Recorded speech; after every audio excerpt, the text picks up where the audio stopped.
Hello there, and welcome to the Sleepy Facts channel. Tonight, we are journeying into the quietest corners of the cosmos, into a place so deep, so still, that even light cannot find its way back out. It is a journey not into chaos, but into calm, into gravity's deepest meditation, into the serene silence of black holes.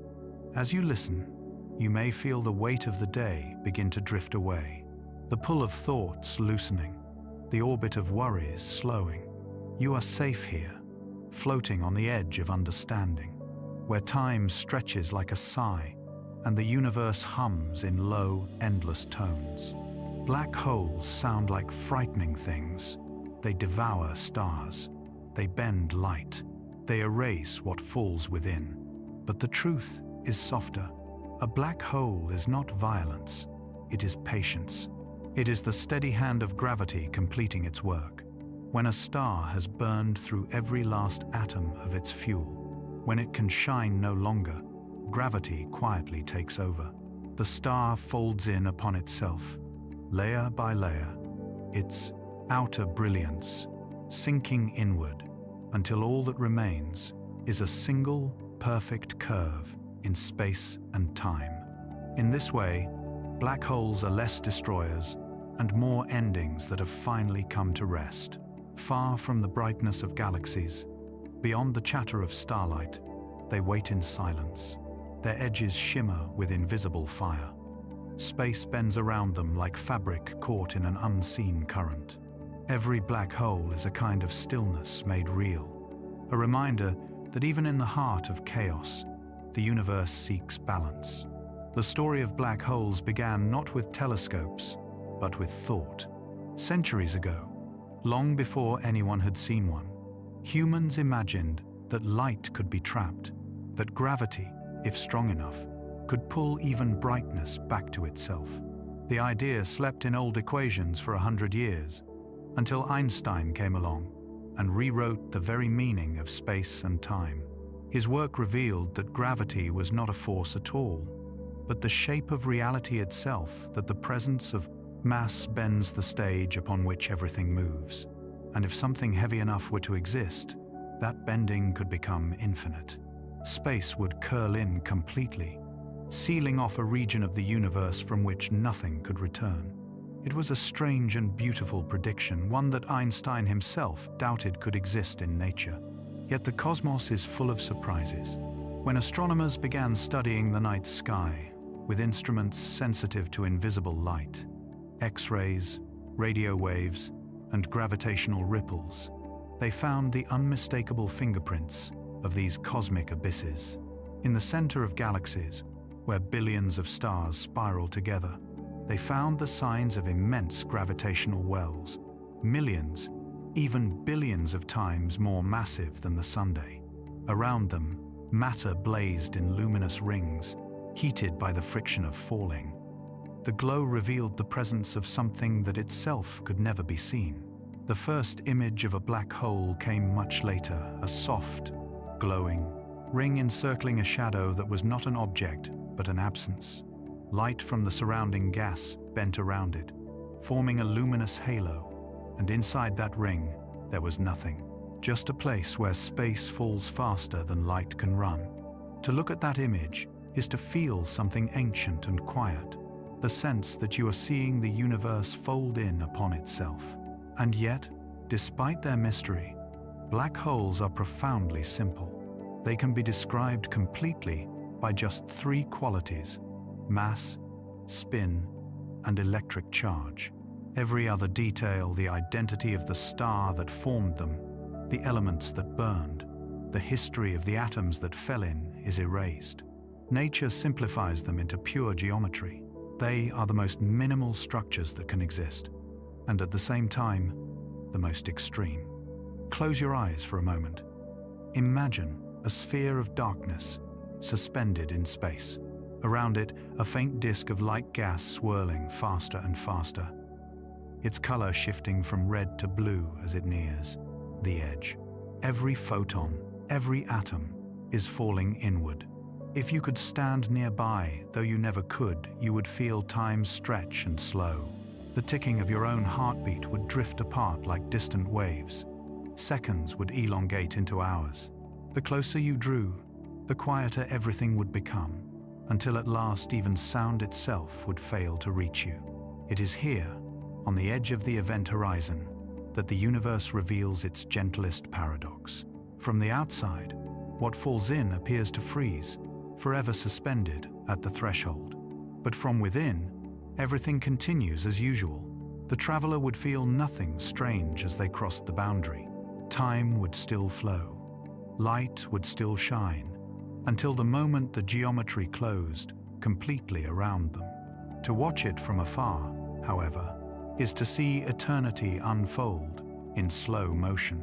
This strange duality, the inside moving on while the outside stands still, is not illusion but truth. It is a property of spacetime itself. Around a black hole, gravity is not pulling. It is the very shape of the world, curving in on itself like fabric under a droplet of rain. Space flows inward, time bends. The rules we live by stretch until they nearly vanish. And yet, black holes are not edges of the universe. They are part of its structure, essential to its rhythm. Galaxies grow around them. Their gravity organizes matter, shaping stars and worlds into spirals of light. In their darkness, they anchor the cosmos, keeping everything from scattering into endless drift. Even now, as you rest and breathe, you are bound to one. At the heart of the Milky Way lies Sagittarius A*, a black hole 4 million times heavier than our Sunday. Everything you have ever known, every person, every dream, every glimmer of starlight circles gently around it. It is our galaxy's center of stillness. Somewhere, perhaps, there are beings in another galaxy, orbiting their own silent heart, gazing upward and wondering, as we do, about what lies beyond the reach of light. The symmetry of it all, of countless civilizations orbiting countless unseen centers, feels like the universe breathing in slow, eternal rhythm. And so, as we begin this journey together, let your thoughts fall inward, the way starlight bends toward a black hole. Let them spiral gently toward calm. The deeper you go, the quieter it becomes. There is nothing to fear here, only gravity's long exhale, the patient settling of energy into silence.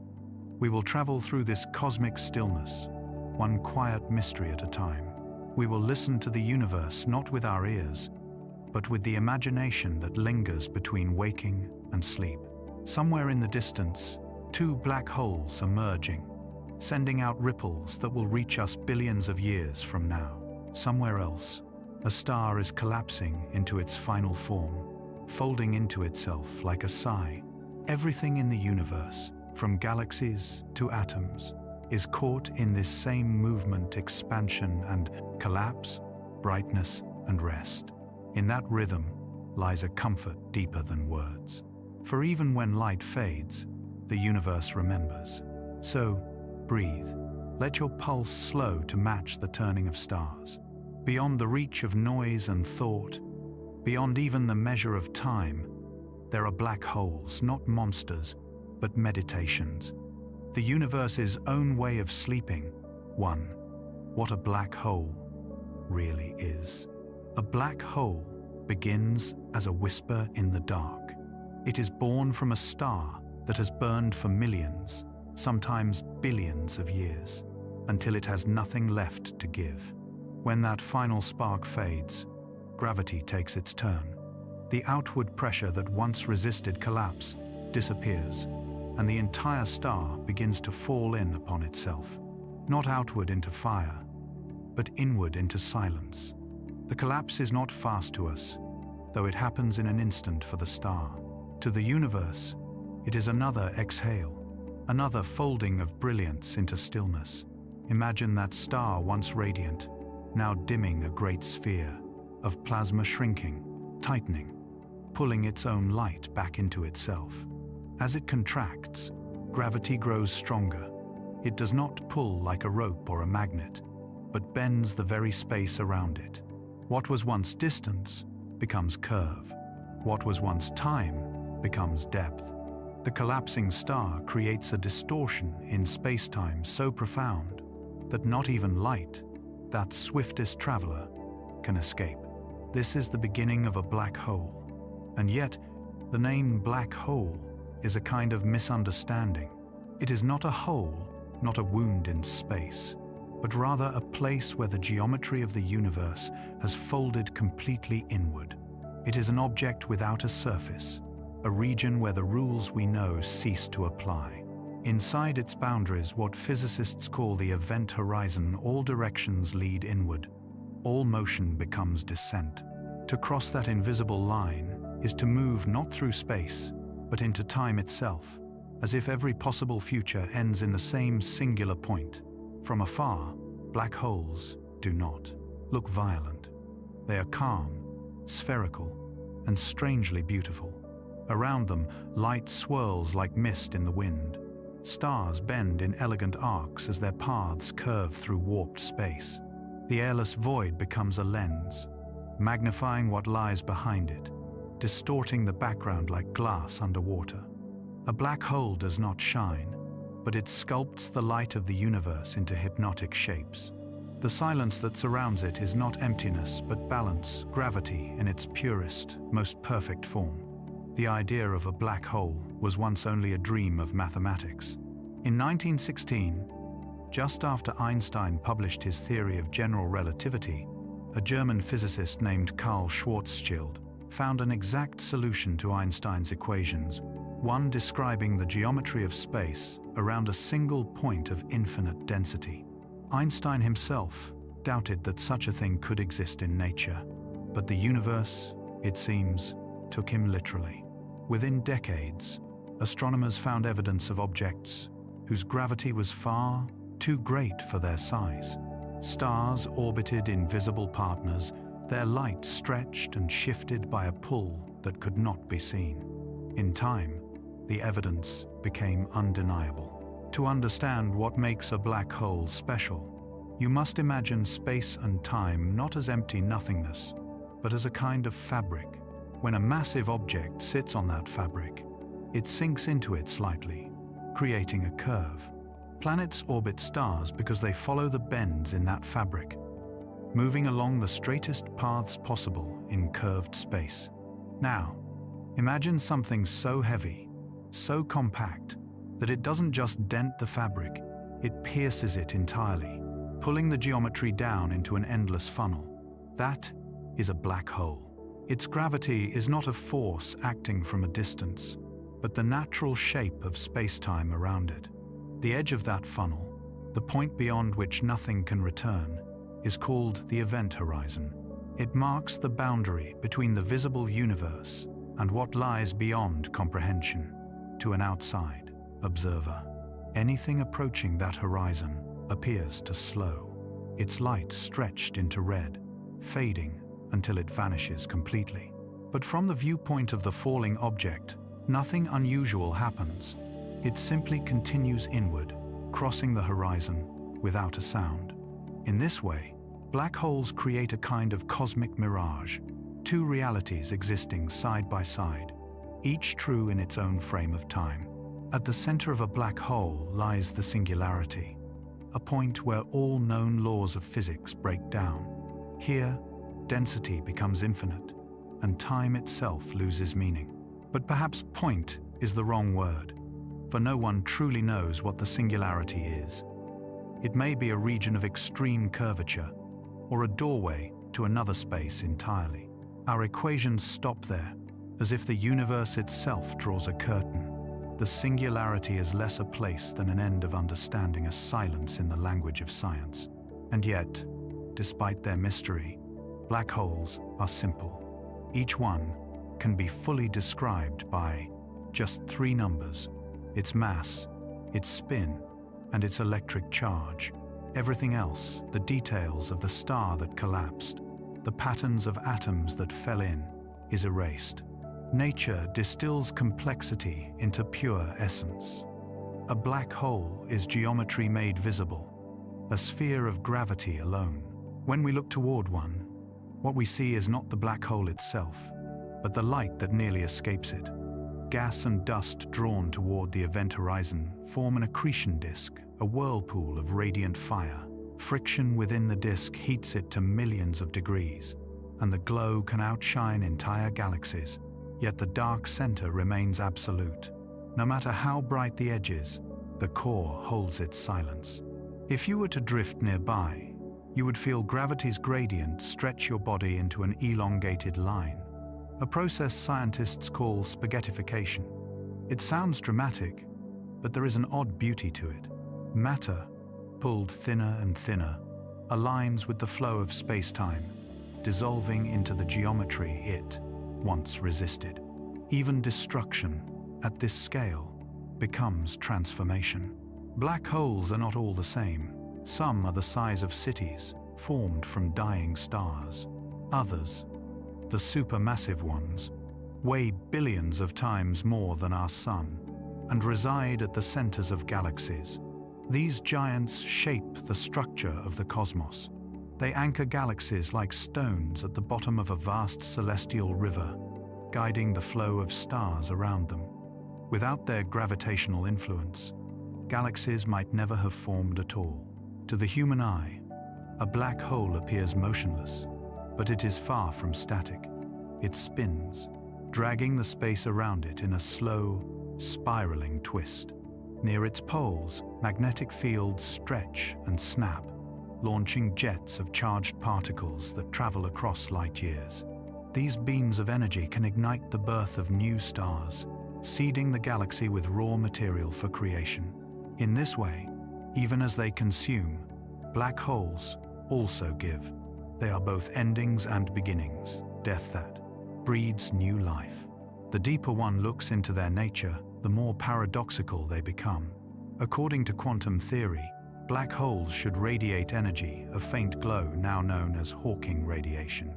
Over immense spans of time, they will lose mass, shrink, and eventually fade away, leaving nothing behind but a faint whisper of heat. The universe, in its infinite patience, ensures that even the darkest places do not last forever. Everything that exists is temporary, even gravity's most perfect silence. And yet, there is a comfort in that impermanence. For what a black hole truly shows us is not fear, but balance.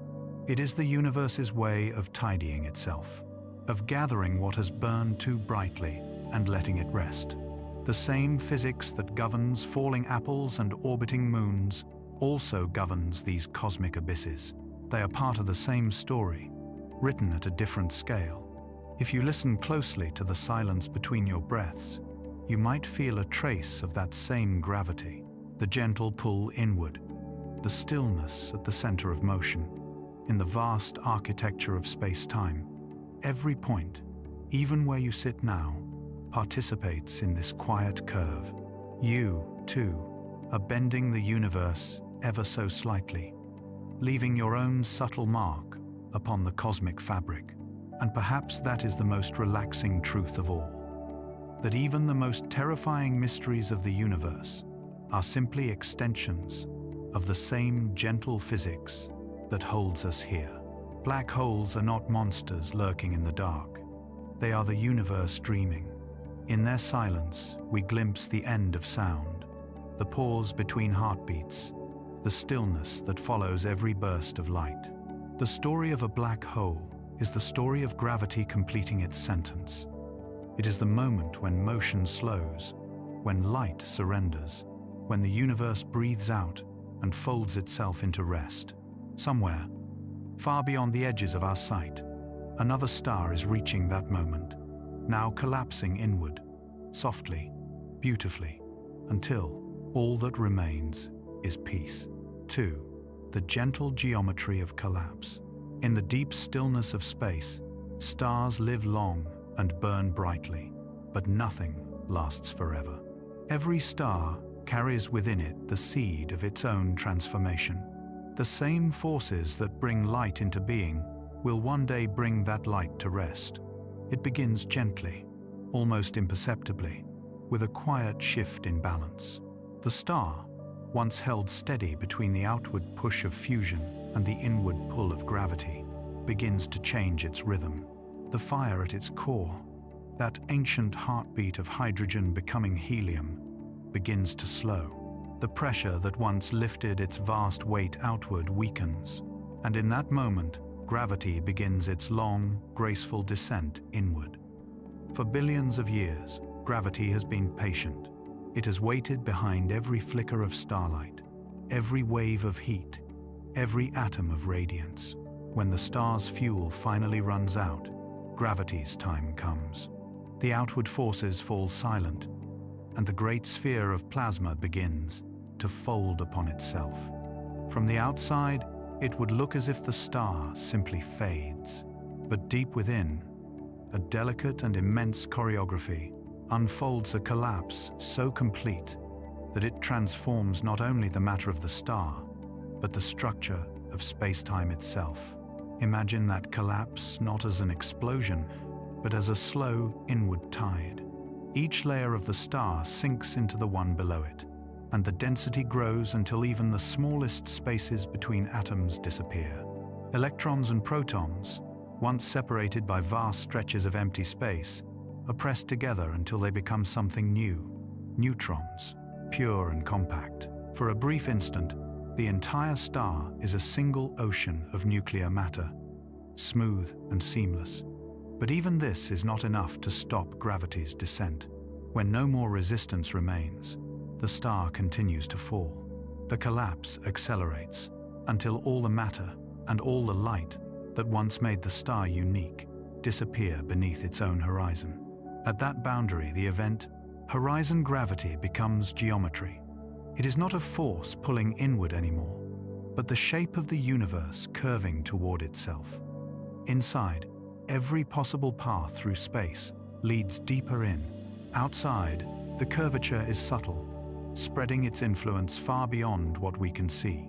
The black hole is born not as an explosion, but as a perfect stillness, a seamless transformation of matter into form, of energy into structure. It is the most elegant death in the cosmos. Einstein's equations describe this transformation with a quiet precision. They tell us that when a massive star collapses beyond a certain limit, space-time must follow it inward. The smooth fabric that once extended freely now folds like silk under weight. The curvature becomes infinite at the core, forming a singularity, a place where distances and time themselves cease to have meaning. It sounds catastrophic, but in truth, it is graceful. Gravity is not destroying the star. It is completing it, returning every atom to the geometry from which it came. The beauty of this process lies in its inevitability. Nothing resists gravity forever. It is the quiet law that underlies all motion, the soft persuasion that gathers clouds into stars and stars into galaxies. Even now, you feel it, the gentle pressure that keeps your feet on the ground, the curve of Earth's pull guiding your every movement. The same principle that keeps the moon in orbit also sculpts the death of suns. Gravity does not shout or demand. It waits, and when the time is right, it simply brings things home. Inside the collapsing star, time itself begins to stretch. As the density increases, seconds lengthen, and the familiar rhythm of cause and effect slows. To an observer far away, the final moment of collapse appears frozen. The star's surface seems to hang motionless at the brink of its own disappearance, its light fading into red until it vanishes entirely. But for the star itself, time flows normally. It continues its inward fall, unaware of the illusion it has cast across the universe. This strange duality, the frozen image from afar and the smooth descent within, reveals something profound about the nature of reality. Time is not the same everywhere. Gravity reshapes it, stretching and compressing it like a quiet breath across the fabric of existence. As the black hole settles into being, the universe around it adjusts. The light from nearby stars bends, looping into orbits that defy intuition. Gas drawn toward the new singularity forms a swirling disk, each particle falling faster and faster as it spirals inward. Friction among these particles releases immense energy, lighting the darkness with X-rays and ultraviolet flares. It is a final, luminous echo of the star's life, a brief resurrection before complete silence. Yet even as it burns, that light cannot escape the curve. It bends and twists, painting the space around the black hole with rings of ghostly fire. What remains afterward is a perfect equilibrium. The black hole does not expand or contract. It simply exists as stillness held in place by its own geometry. Around it, the universe continues as before, orbiting quietly, unaware of the transformation at its heart. For all their mystery, black holes are stable, predictable, and even serene.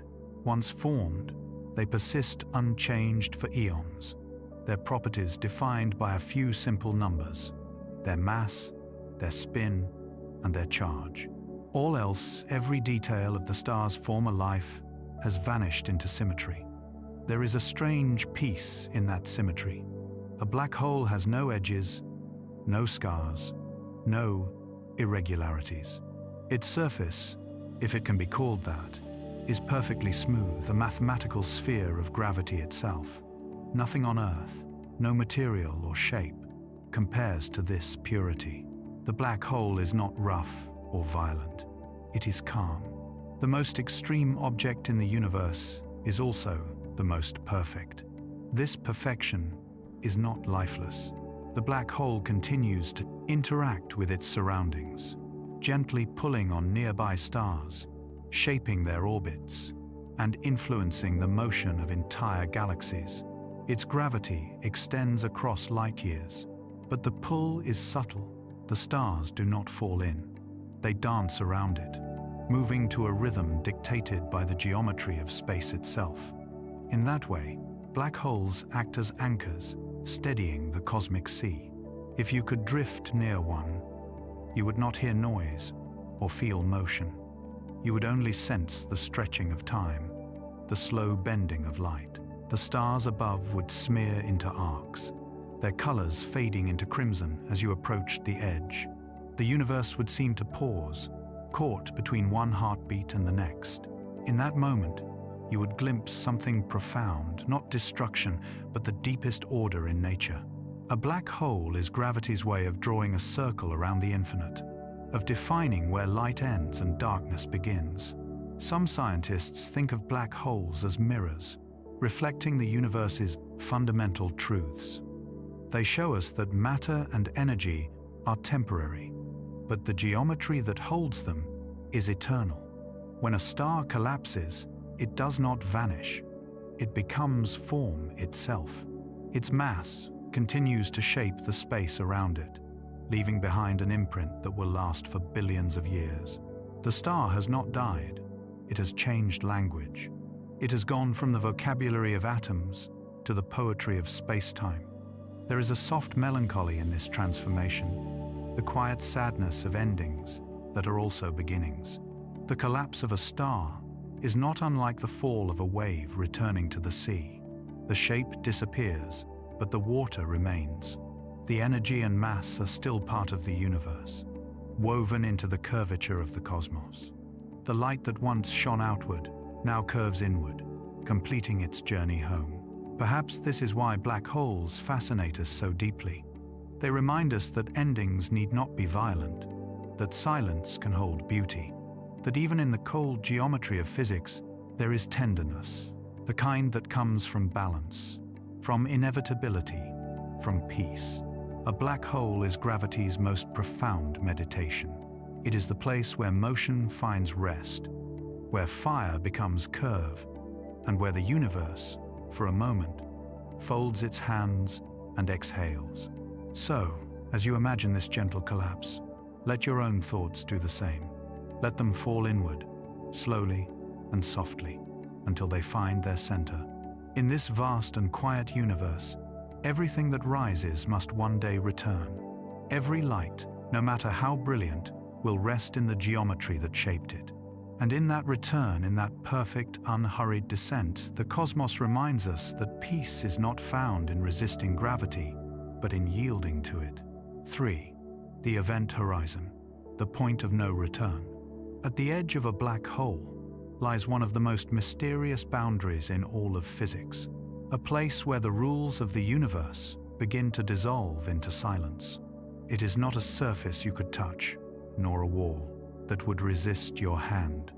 It has no substance, no thickness, no light, and yet it is one of the most meaningful dividing lines in existence.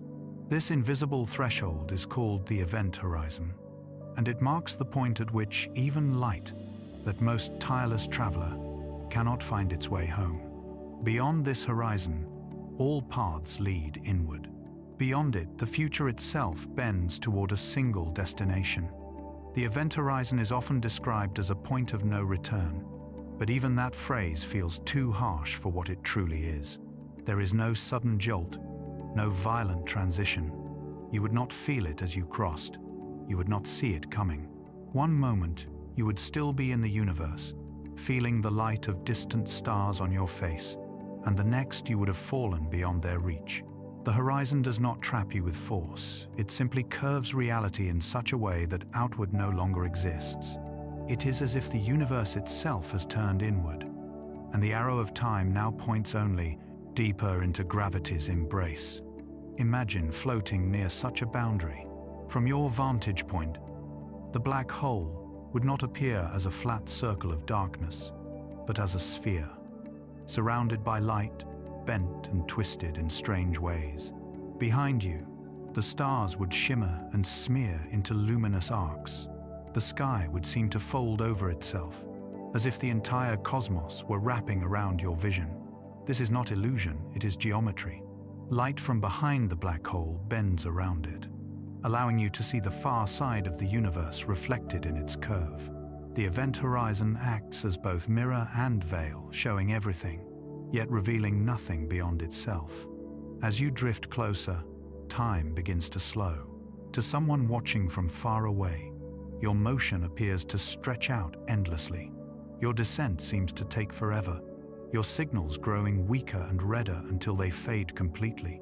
It is as though you have been suspended in amber, frozen on the edge of eternity. But from your own perspective, nothing unusual happens. You continue falling, unaware that the universe outside now sees you as eternal and unchanging. This difference, the infinite stillness to the observer and the smooth fall to the traveler, is one of the strangest and most poetic consequences of relativity. Time is not universal. It is as pliable as space itself, and near a black hole, it stretches like silk in the wind. Physicists describe the event horizon as the boundary between two kinds of geometry. Outside, light can still travel outward, though it is bent by the immense gravity. Inside, all trajectories, even those of light, curve inward. There is no path that leads away.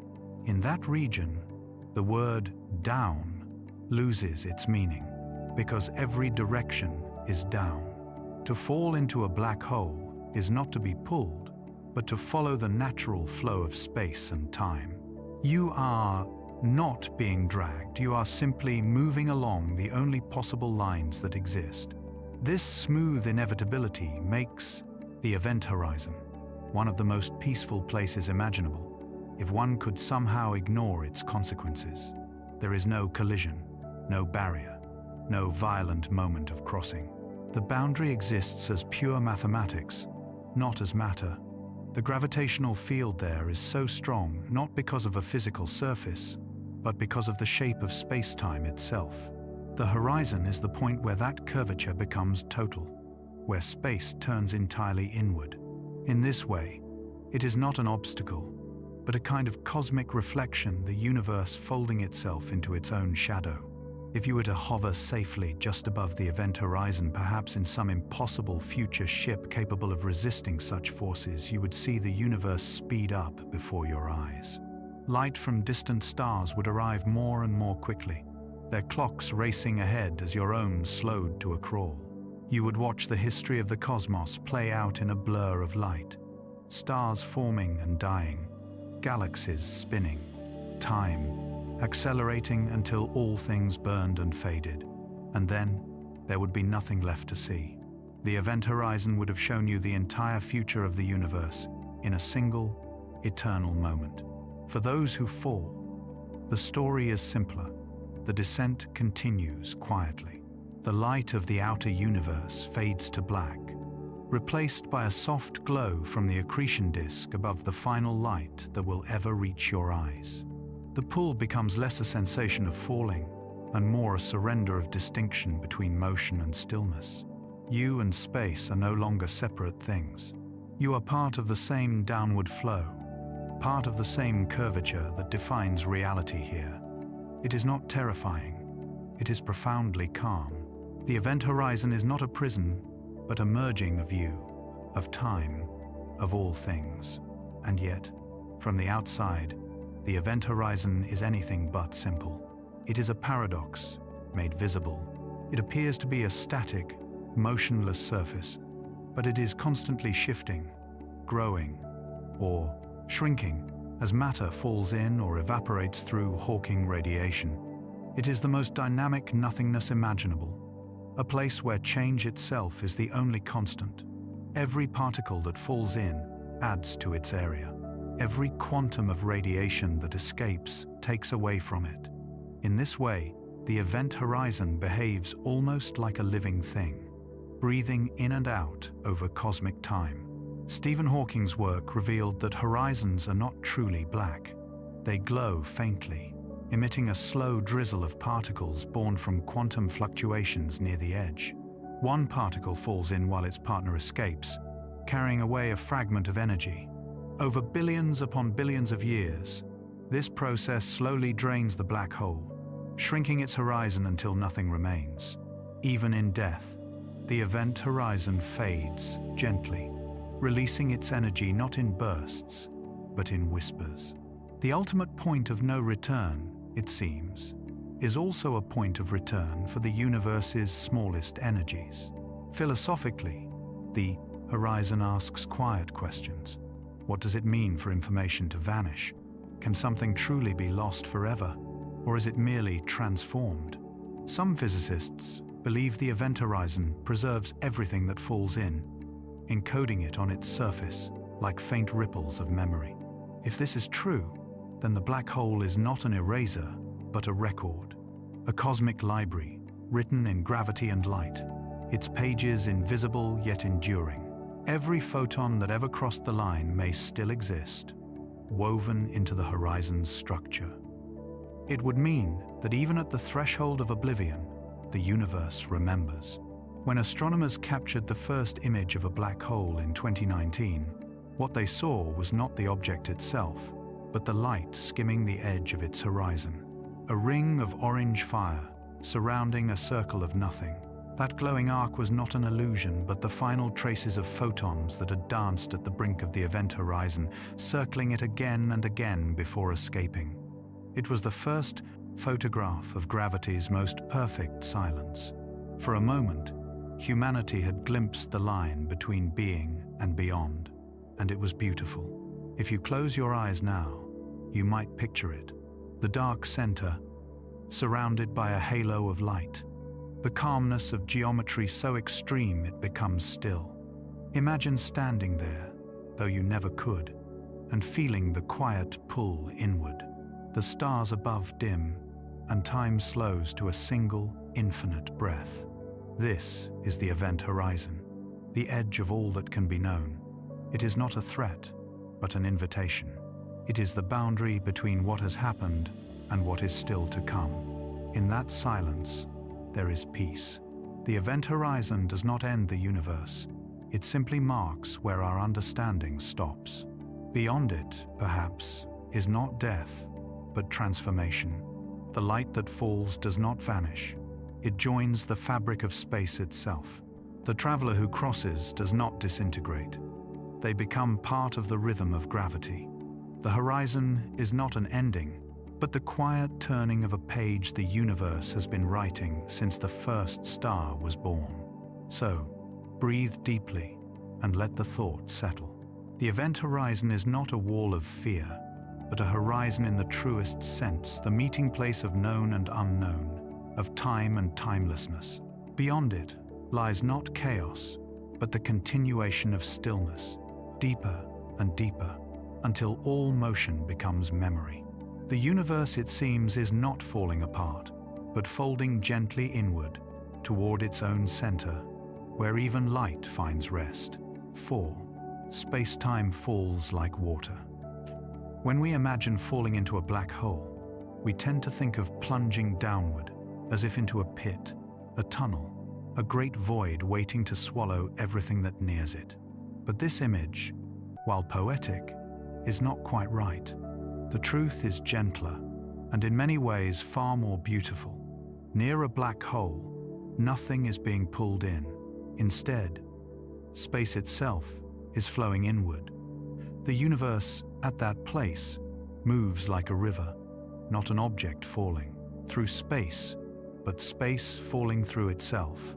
This is one of the most profound ideas in all of physics, that space and time are not a still backdrop, but a moving, living fabric.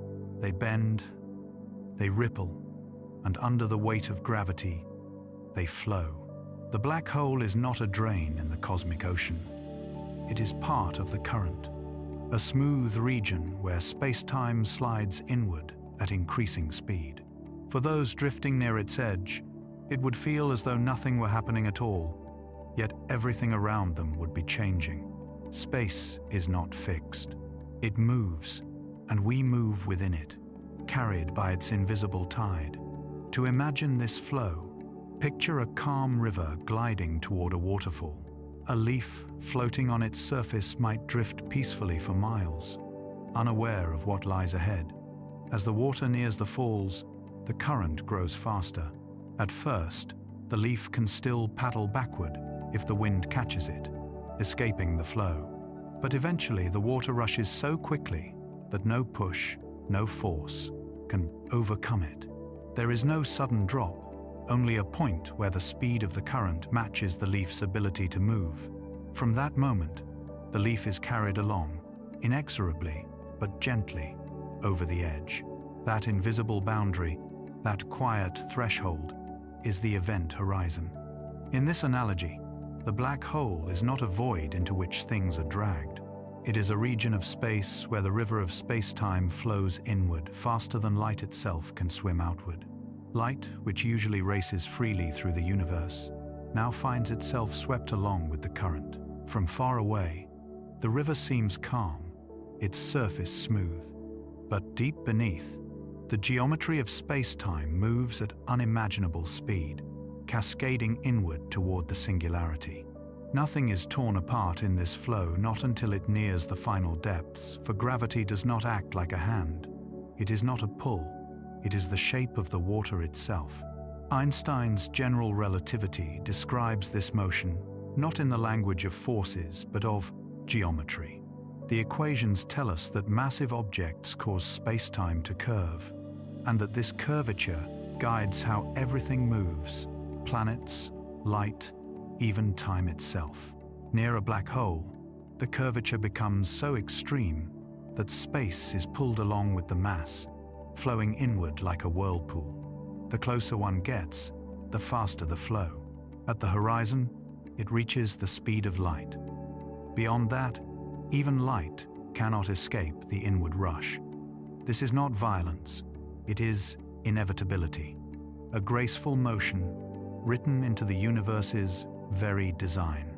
The idea that space can move might seem strange, but we see hints of it everywhere. The universe itself is expanding space, stretching between galaxies like a vast, invisible fabric. That expansion is also a kind of flow, though outward rather than inward. Near a black hole, the motion is reversed. Space contracts, folding back toward the center. It is as though each black hole is a counterpoint to cosmic expansion, a place where the outward, the breath of the universe curls gently inward, returning to itself. In this way, the cosmos balances its own equations, keeping creation and collapse in quiet harmony. If you could hover near the event horizon, ignoring, for a moment, the impossible forces required to do so, you would witness this flow not as chaos, but as serenity. Light from distant stars would curve around you, their colors deepening as they stretch through the falling space. You might see the same star twice, its light bent along two paths that meet again at your eyes. Time would slow until seconds felt like hours. Yet to you, nothing would feel different. You would be adrift on the calm surface of a river, unaware of how swiftly it moves beneath your feet. The falling of space-time explains why black holes are not just massive objects, but dynamic regions. They are not places where things simply disappear.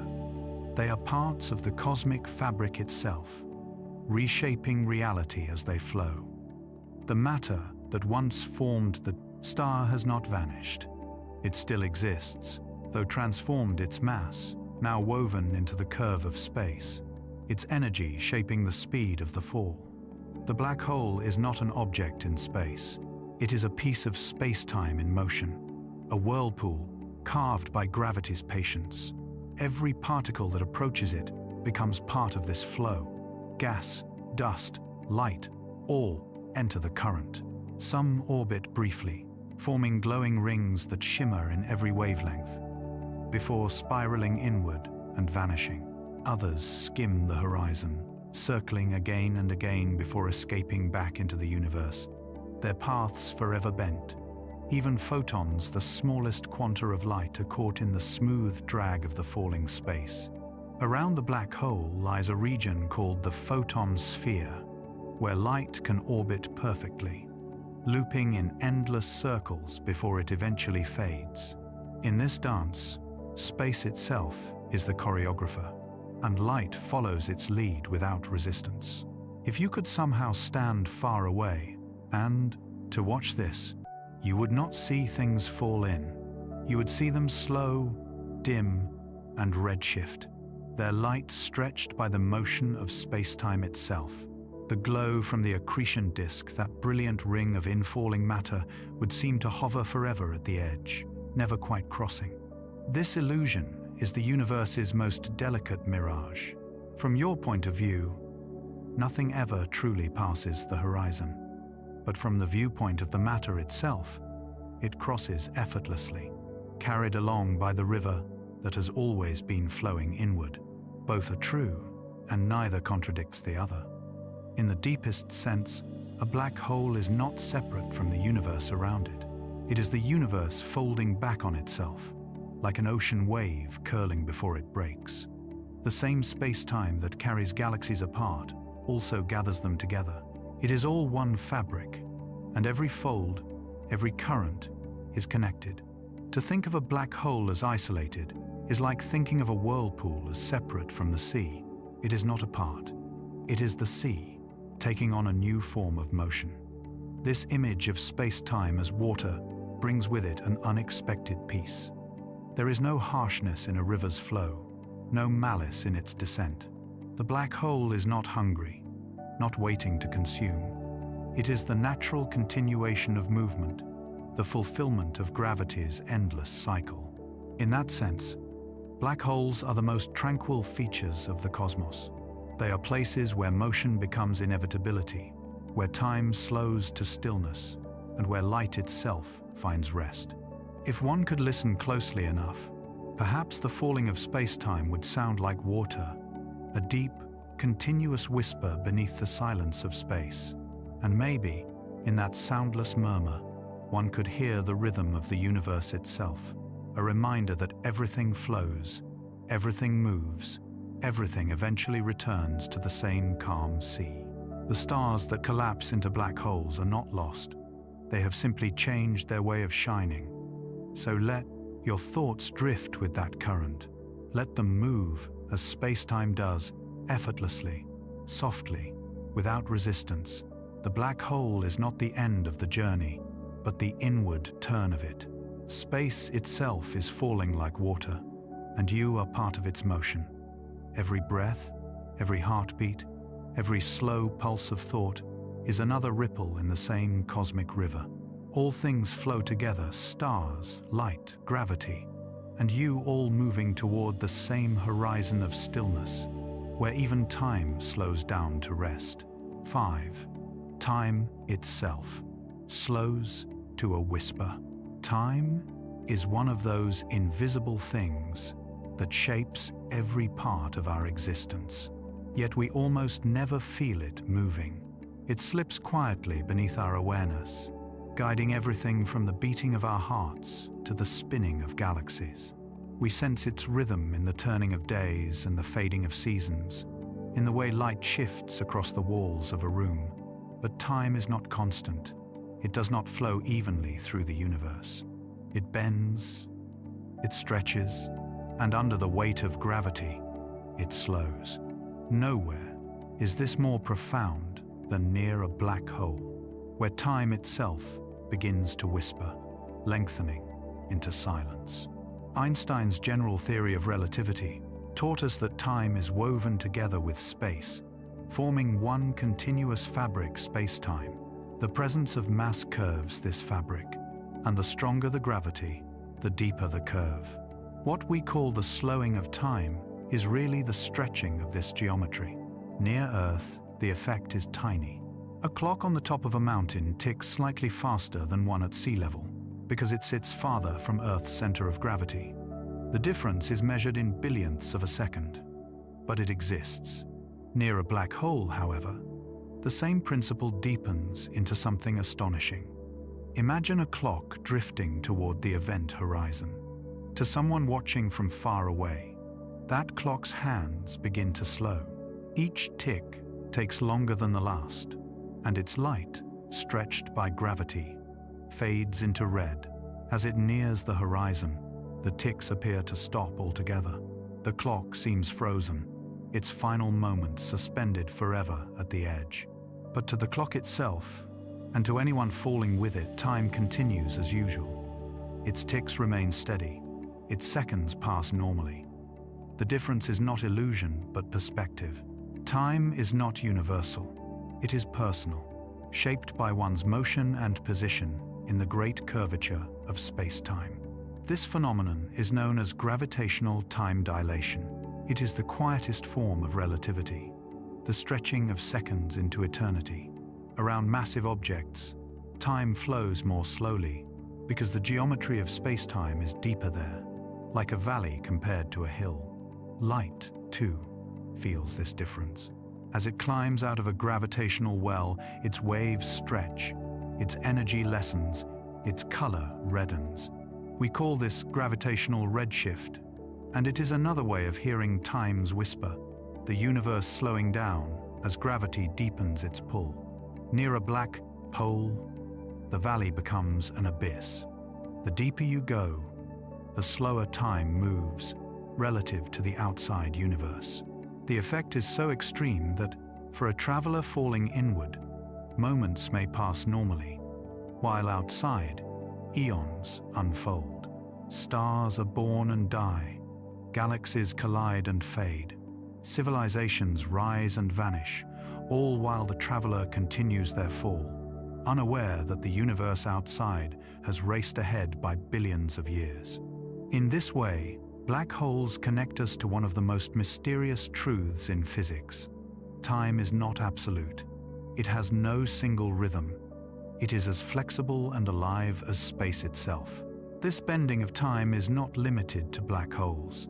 It happens anywhere gravity exists on planets, in orbit, even within your own body. Every atom experiences time according to the curvature around it. On Earth, the difference is imperceptible, but satellites in orbit must account for it. The clocks aboard the GPS network tick slightly faster than those on the ground. If they did not adjust for this, our navigation systems would drift miles off course each day. That such a delicate effect can guide something as practical as your phone's location shows how intimately time responds to gravity. The same principle that bends starlight and anchors galaxies also shapes every second of your life. Now imagine standing on a planet that orbits close to a black hole, a world like the one in the film Interstellar, where an hour near the horizon equals 7 years far away. The light would bend around you in strange halos. The sky would seem to twist as stars shifted position in ways no human eye could comprehend. Your voice would deepen, stretched by gravity's pull. To you, the passing of time would feel normal. But if you could communicate with someone far from the black hole, their words would come slowly, as if spoken through the thick syrup of eternity. They, in turn, would see your movements quicken, your life flashing by in the blink of an eye. Two realities, coexisting, both true, one slow, one fast, separated only by gravity's invisible hand. There is a quiet poetry to this. It means that time, the one thing we think of as steady and unchanging, is as fluid as a current of air. It means that every heartbeat, every orbit, every moment of rest exists within its own tempo. In one sense, time is deeply personal, each observer carrying their own rhythm, their own measure of the universe's pace. In another sense, it is profoundly connected, part of a single cosmic fabric where all rhythms harmonize, stretching and slowing, yet still belonging to one great song. For the traveler falling toward the horizon, this slowing of time feels gentle. There is no pain, no abrupt change. The flow of seconds simply continues. But in a space where distance and duration no longer behave as they once did, light grows dimmer, not because it fades, but because its path lengthens through curved spacetime. The traveler might look upward and see the universe accelerating, stars swirling faster, their light shifting blue, then white, then vanishing altogether. They would be watching the future unfold at impossible speed, until even the glow of the cosmos itself disappears. And then there would be silence. Not the silence of absence, but the silence of completion. Time has slowed so much that its flow can no longer be felt. To the outside observer, the traveler's last moment has already stretched into eternity. To the traveler, it is still happening. Both perspectives are true, yet neither can meet. The boundary between them, that delicate seam where time diverges, is one of nature's most profound mysteries. It is the universe reminding us that truth depends on where you stand. Black holes show us what time really is. Not a river that flows the same everywhere, but a landscape that bends and curves. We walk across that landscape every day, though we rarely notice. Each of us lives at a slightly different altitude in spacetime's terrain. Each of us experiences a subtly different flow of seconds. The differences are small, but real reminders that time is not an arrow, but a shape. Even the smallest black hole, no larger than a mountain, reshapes this landscape completely. Near its edge, the slope of time grows so steep that no traveler can climb back out. The horizon is not a wall, but the point where time becomes so elongated that it can no longer connect to the outside. To escape would mean moving faster than time itself, and that is impossible. The only direction that remains is inward, where the seconds stretch longer and longer until they merge with infinity. It is strange to think that slowing time could be beautiful, but in a way it is. The closer one moves to the horizon, the more the universe seems to pause. Light smears into long arcs, stars freeze mid-twinkle, and even the cosmic microwave background, the oldest light in existence, fades into stillness. Everything quiets, everything slows. The black hole, for all its power, is also the gentlest clock in the cosmos. Its tick lengthened until it becomes a continuous hum. Perhaps this is what peace means on a cosmic scale. Not the end of motion, but the stretching of time until every moment becomes eternal. The black hole does not destroy time. It elongates it, transforming seconds into infinity. In that deep, curved silence, there is no hurry, no beginning, no end, only the soft rhythm of existence, folded into gravity's embrace. As you breathe now, you can feel a faint echo of that slowing. Each inhale expands the moment. Each exhale lengthens it further. In your own way, you are curving time too, not with mass, but with attention. For to notice time is to stretch it, and to let go of it is to fall into stillness. The universe, at its deepest level, is doing the same. It is breathing through the black holes it has made, slowing its pulse, whispering through gravity that everything changes. Pace, but nothing truly stops. So let your mind rest there, on the edge of that horizon, where time moves like honey in sunlight. Let the seconds soften until they blur. Beyond that curve, time itself is not lost, only quieted, waiting in the deep. And perhaps, if you listen carefully, you will hear it even now, the faint hum of the universe's longest breath, echoing across eternity, reminding us that even time, too, can sleep. 6. Black holes sing in gravitational waves. There are sounds in the universe that no human ear can hear, not because they are too faint, nor because they are too distant, but because they do not travel through air at all. They ripple through spacetime itself, waves made not of pressure or vibration, but of the stretching and squeezing of reality. These are gravitational waves, the faintest murmurs of the cosmos, and black holes are their greatest musicians.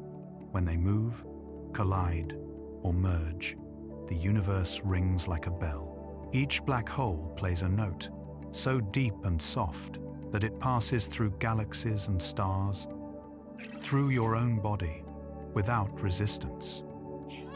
In that endless stillness, space-time hums with their song. To imagine what a gravitational wave truly is, we must first imagine the universe not as emptiness, but as fabric, a vast ocean of space-time, smooth and flexible. When a massive object moves through it, the geometry around it bends and ripples outward, like circles spreading from a pebble dropped into water. The more massive and the more violent the motion, the stronger the ripples, but these waves are incredibly subtle. Even the most powerful collisions, the merging of black holes larger than stars, distort the fabric of the universe by less than the width of a single proton. And yet, those tiny distortions travel billions of light years untouched, carrying with them the memory of what created them. Black holes produce these waves in their most intimate moments, when two of them draw close, orbiting each other in spiraling dance. For millions of years they circle in silence, their motion graceful and precise. With every turn, they lose a trace of energy, radiated away as gravitational waves. That loss brings them closer together, the orbit tightening, the motion quickening, until at last they spiral inward in a final embrace. In that moment, space-time quivers. The merging of two black holes releases more energy than all the stars in the observable universe combined, not as light, but as ripples of gravity moving at the speed of light itself. If your body could feel those waves directly, they would not shake you, nor make any sound.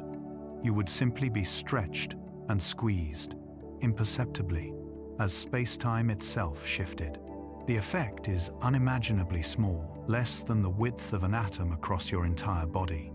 But with instruments built on Earth, using laser beams and mirrors separated by kilometers, we have learned to feel them.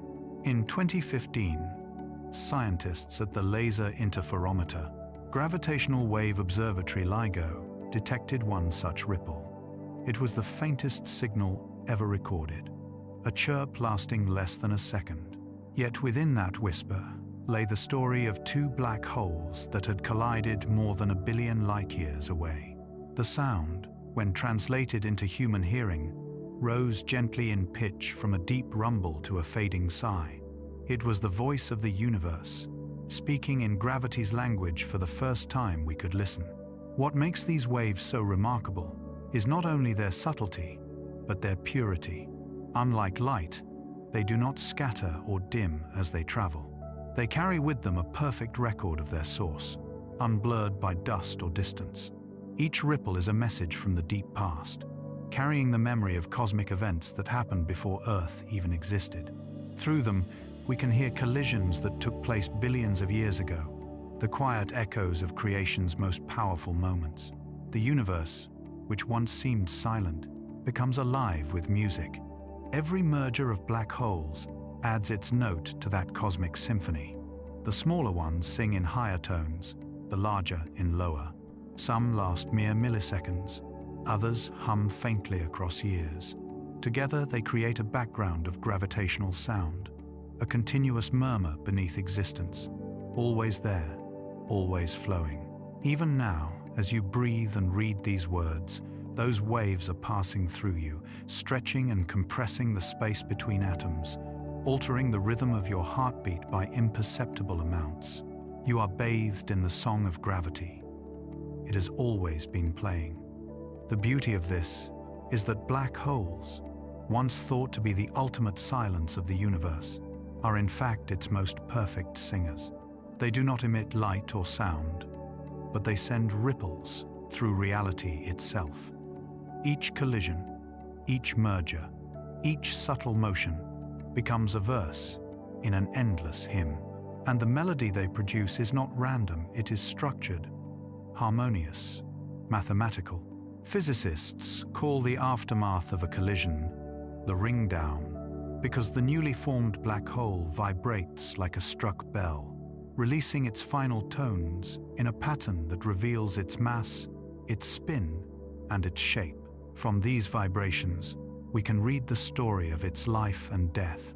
It is astonishing to think that two invisible objects, smaller than a planet, darker than night, can make the universe itself tremble. Yet this trembling is gentle.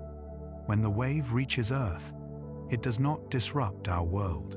It merely passes through, unnoticed except by instruments sensitive enough to measure shifts in distance smaller than a fraction of a proton's width. The detectors are quiet temples to precision, listening to the whispers of the cosmos. When a wave arrives, they record it not as a crash, but as a fleeting sigh, a rise and fall that lasts less than a heartbeat. And in that brief sound, entire galaxies move. There is a calmness in this power.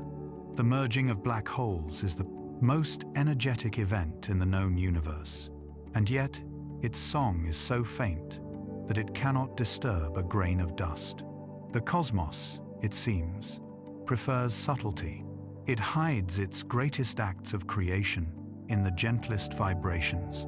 Gravitational waves remind us that energy does not always need to shout. Sometimes it hums, sometimes it breathes, sometimes it sings so quietly that only the patient can hear. Over time, as our instruments grow more sensitive, we will hear more of these songs. Not just the loud, clear notes of black hole mergers, but the low harmonies of colliding neutron stars, the distant hum of the early universe itself.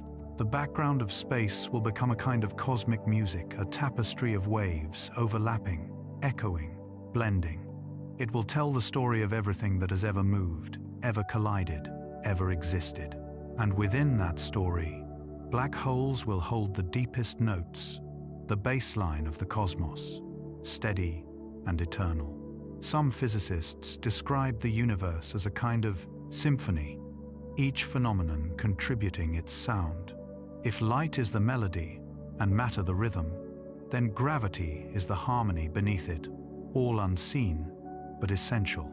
Black holes, in this analogy, are the great drums of existence, their collisions beating out the slow, powerful pulse that gives the universe its shape. Yet unlike any instrument we know, they are both the player and the played, their own motion, creating the song that defines them. Even in stillness, black holes continue to affect the fabric around them. Their presence curves space-time, sending gentle ripples outward as they spin. These continuous waves, though faint, are like the soft resonance of a bell long after it has been struck. The universe does not forget their music. It carries it onward, forever expanding, forever softening, until it becomes part of the background hum of creation. Somewhere, far beyond what we can measure, those waves will still be traveling, whispering the memory of two black holes that once became one.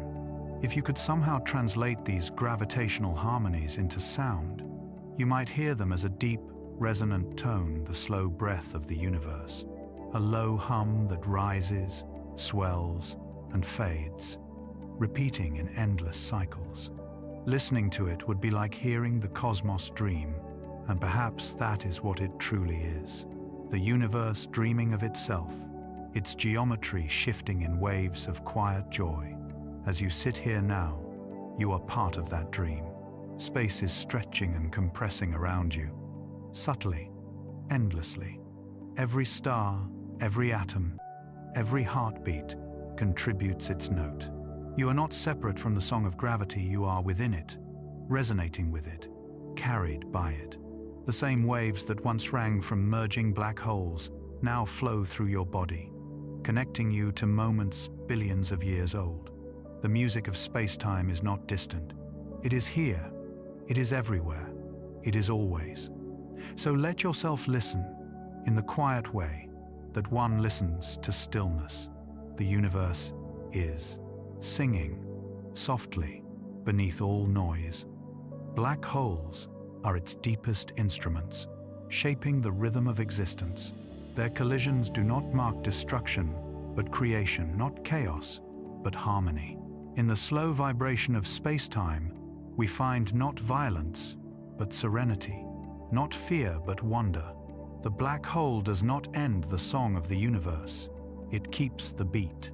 And in the endless silence between stars, that rhythm goes on, steady and eternal, carrying us all within its calm, invisible music. 7. The invisible dance of binary black holes. In the vast quiet of the cosmos, there are places where darkness moves with elegance. Not the absence of light, but darkness itself, alive and in motion. Two black holes, once solitary, find each other across immense stretches of space, drawn together by gravity's patient hand. Their meeting is not violent, but graceful, a slow waltz that unfolds over millions, even billions of years. Around them, the universe holds its breath, while space-time itself begins to sway to their rhythm. This is the invisible dance of binary black holes, a duet of gravity so powerful and yet so peaceful that it shapes the universe without a single flash of light. Imagine two invisible spheres of pure curvature, each formed long ago from the collapse of ancient stars. They drift through the galaxy, moving silently, pulling subtly on everything around them. At first, they are strangers, passing one another like ships in a cosmic ocean. But gravity is never indifferent. Even across light years, its pull begins to weave them together. A tiny deflection, a slow spiral, one step in a dance that will never unwind. Over time, they fall into orbit, circling a shared center of mass that is not a place, but a point of balance between their immense gravities. Their motion is perfect symmetry. Each black hole curves the fabric of space-time, and both follow the shape that the other creates. They do not orbit in the way planets circle stars. Instead, they move, within the same distortion, each one shaping and being shaped. Two dancers whose steps define the very floor beneath them. Around them, the geometry of the universe ripples gently outward, sending waves of gravity through the dark, faint vibrations that carry the rhythm of their motion across billions of light years. At first, this waltz is slow. The black holes may take centuries to complete a single orbit. Their separation might be vast, perhaps as wide as the distance between the Earth and the Sunday. Yet even now, the dance is drawing them closer. Every turn sends out tiny ripples, gravitational waves that carry away a fraction of their orbital energy. It is not a loss, but a soft exhalation. The universe itself listens to their movement, and with each breath, the black holes come nearer. The more they move, the more they merge. As ages pass, their orbits tighten. What once took centuries now takes days, then hours, then seconds. The waves of gravity grow stronger, more frequent. their frequency rising like the tempo of a song approaching its climax. Space stretches and contracts with every cycle, the rhythm of their dance written into the structure of reality itself. To a distant observer, it would be imperceptible, a faint hum, a whisper too deep for ears to hear. But to the cosmos, it is music. In the final moments, the dance accelerates. The black holes move at a significant fraction of the speed of light, circling each other dozens of times each second. The energy they release as gravitational waves becomes enormous, far greater than the output of all the stars in the observable universe combined. Yet there is no light, no explosion, no sound. There is only motion, curvature, and the invisible trembling of space-time. Then, in an instant, the two horizons touch. Their individuality dissolves. They merge into one, forming a single, larger black hole, smoother and more perfectly curved than either had been before. The dance ends not in chaos, but in unification. Afterward, the newly formed black hole vibrates. For a brief moment, its surface rings with waves of curvature, space-time itself adjusting to a new shape. These final oscillations, called the ringdown, are like the fading tone of a struck bell, a gentle settling after a long and intricate motion. The energy radiated in those last moments travels outward as gravitational waves, carrying with them the memory of the dance. Long after the black holes are gone from view, their echo continues, expanding through the universe, whispering of their union. The beauty of binary black holes lies not just in their physics, but in their patience.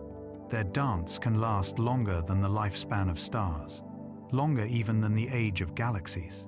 They are a story of gravity told in slow motion, a reminder that in the great scale of the cosmos, everything moves with calm purpose. While light flickers and fades, while planets form and crumble, the black holes continue their orbit, constant and unhurried, until the end. Astronomers detect these dances not through sight, but through vibration. Gravitational wave detectors, like LIGO and Virgo, record the faint ripples these pairs send across the cosmos.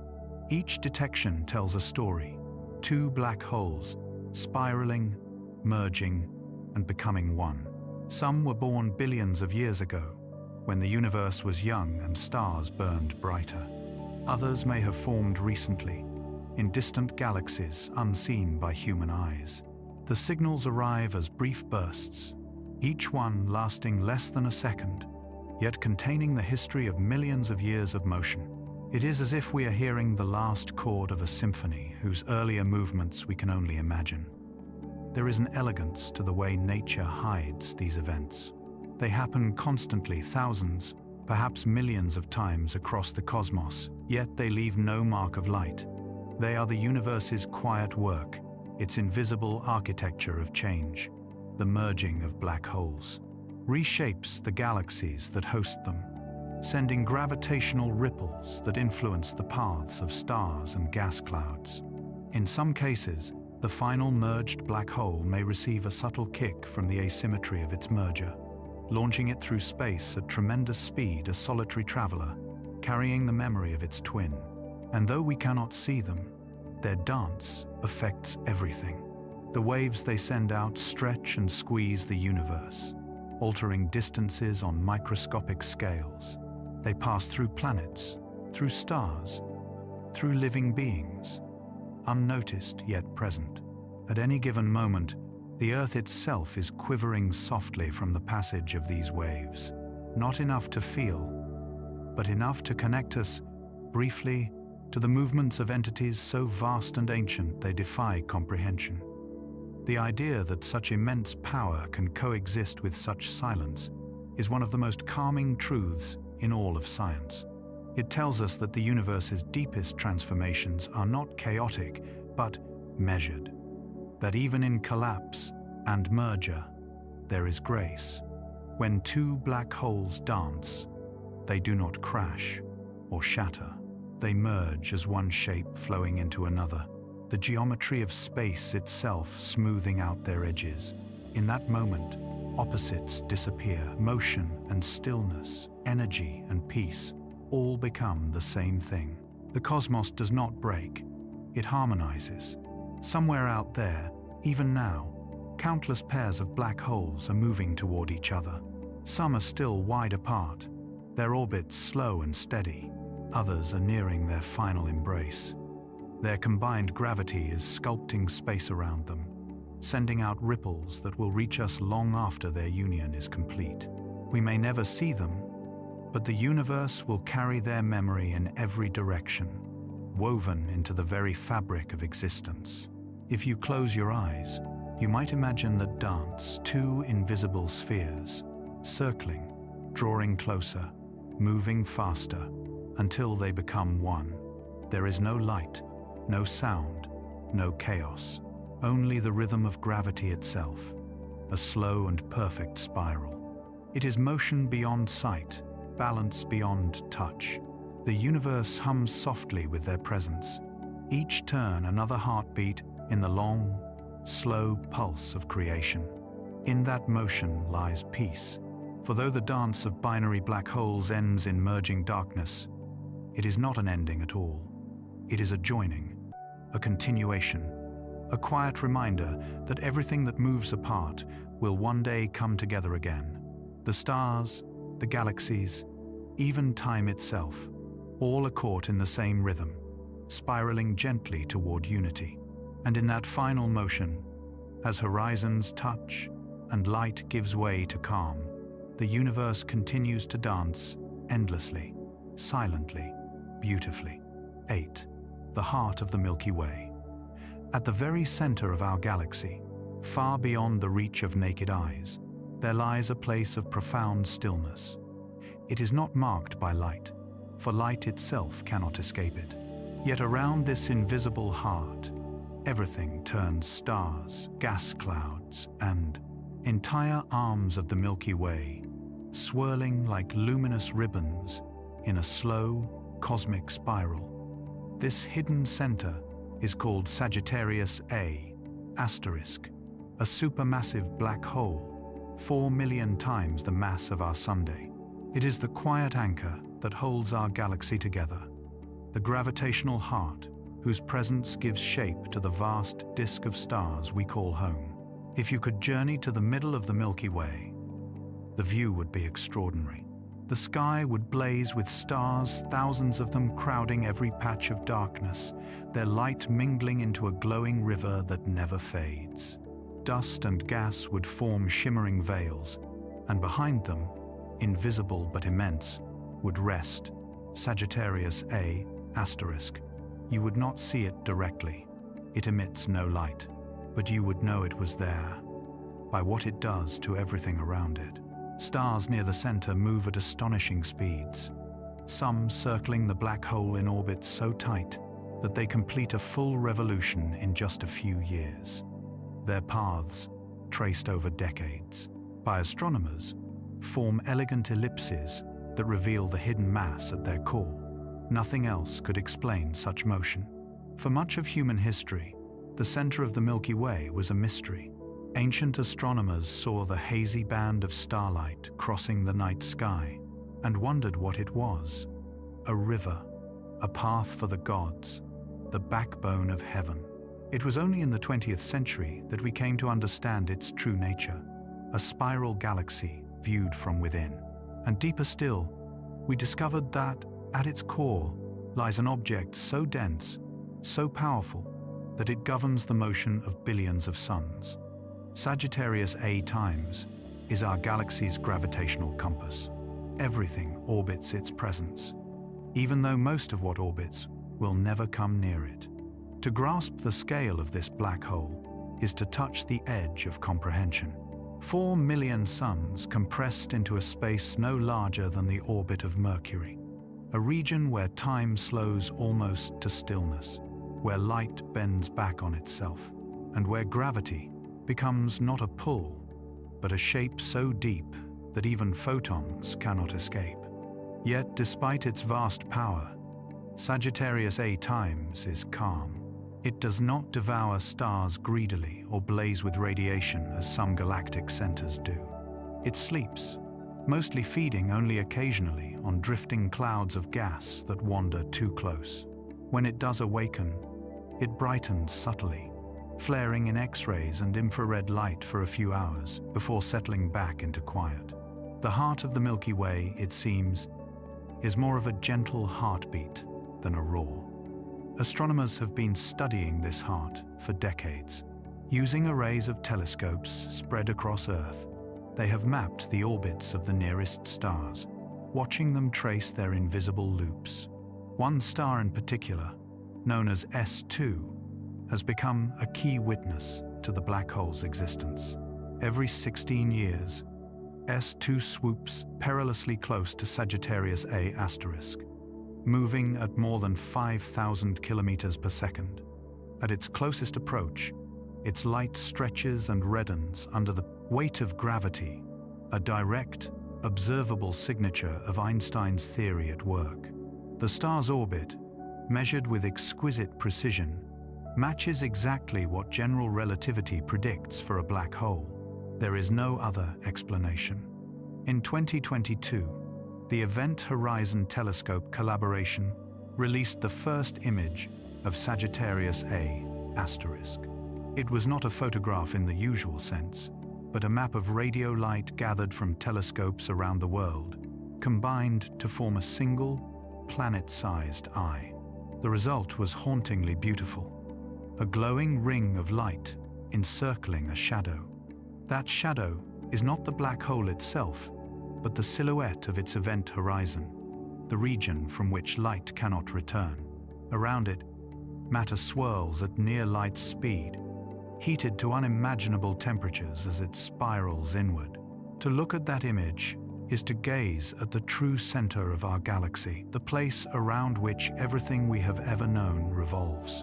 What is perhaps most peaceful about Sagittarius A* is its stability.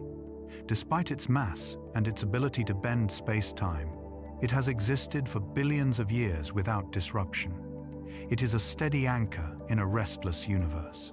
Stars are born and die, supernovae flash and fade, planets collide and dissolve, but the black hole remains unchanged, its gravity shaping the Milky Way's form like an artist's hand shaping clay. Without it, the galaxy might never have formed in its familiar spiral shape. Its pull gives order to the disk of stars, maintaining the slow spin that defines our cosmic home. If you could hover safely above it, watching the stars whirl in their bright orbits, you would see a dance of breathtaking harmony. Each star moves according to the geometry carved by Sagittarius A*, its motion precise and unhurried. There is no chaos, only balance and equilibrium between speed and curvature, between energy and gravity. The stars seem to acknowledge the black hole's authority, obeying its silent guidance without resistance. In this way, Sagittarius A* is not a tyrant but a conductor, guiding the orchestra of the Milky Way through a symphony billions of years in the making. And though we cannot hear it, this heart has its own rhythm. The stars that circle it send out patterns of motion, gravitational waves too faint to detect but real nonetheless.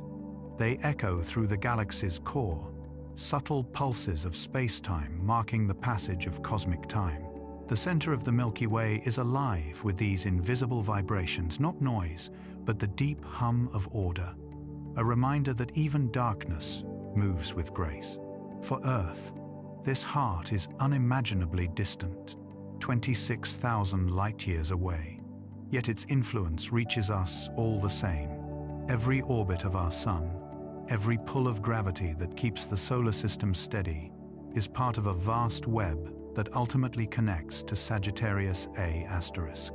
We are all, in some way, falling around it, carried by the slow spin of the galaxy. It is a comforting thought that our world, our sun, our lives are part of this grand motion, held within the embrace of a black hole that never hungers, that merely watches, that anchors the night. In the end, The heart of the Milky Way reminds us that not all power is loud. Sagittarius A times does not need to shine to rule. Its silence is its strength, its calm, its command. It shapes billions of suns without lifting a finger, bending light and time not through violence but through inevitability. It is the most massive thing we know, yet it rests in perfect stillness. And perhaps that is the universe's quietest lesson, that the greatest forces are not those that shout, but those that simply endure. As you think of the night sky, those distant, scattered stars, know that they are all bound together, turning slowly around this single dark heart.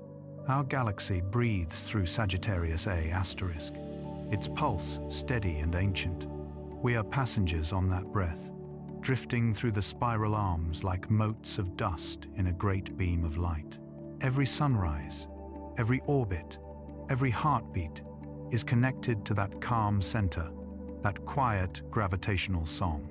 And when you look up tonight, through the misty band of the Milky Way stretching from horizon to horizon, you are looking toward it, the hidden heart that binds us all.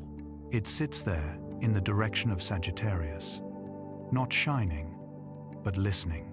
It is the place where light bends, where time slows, and where the universe itself seems to pause, if only for a moment, to remember how to be still.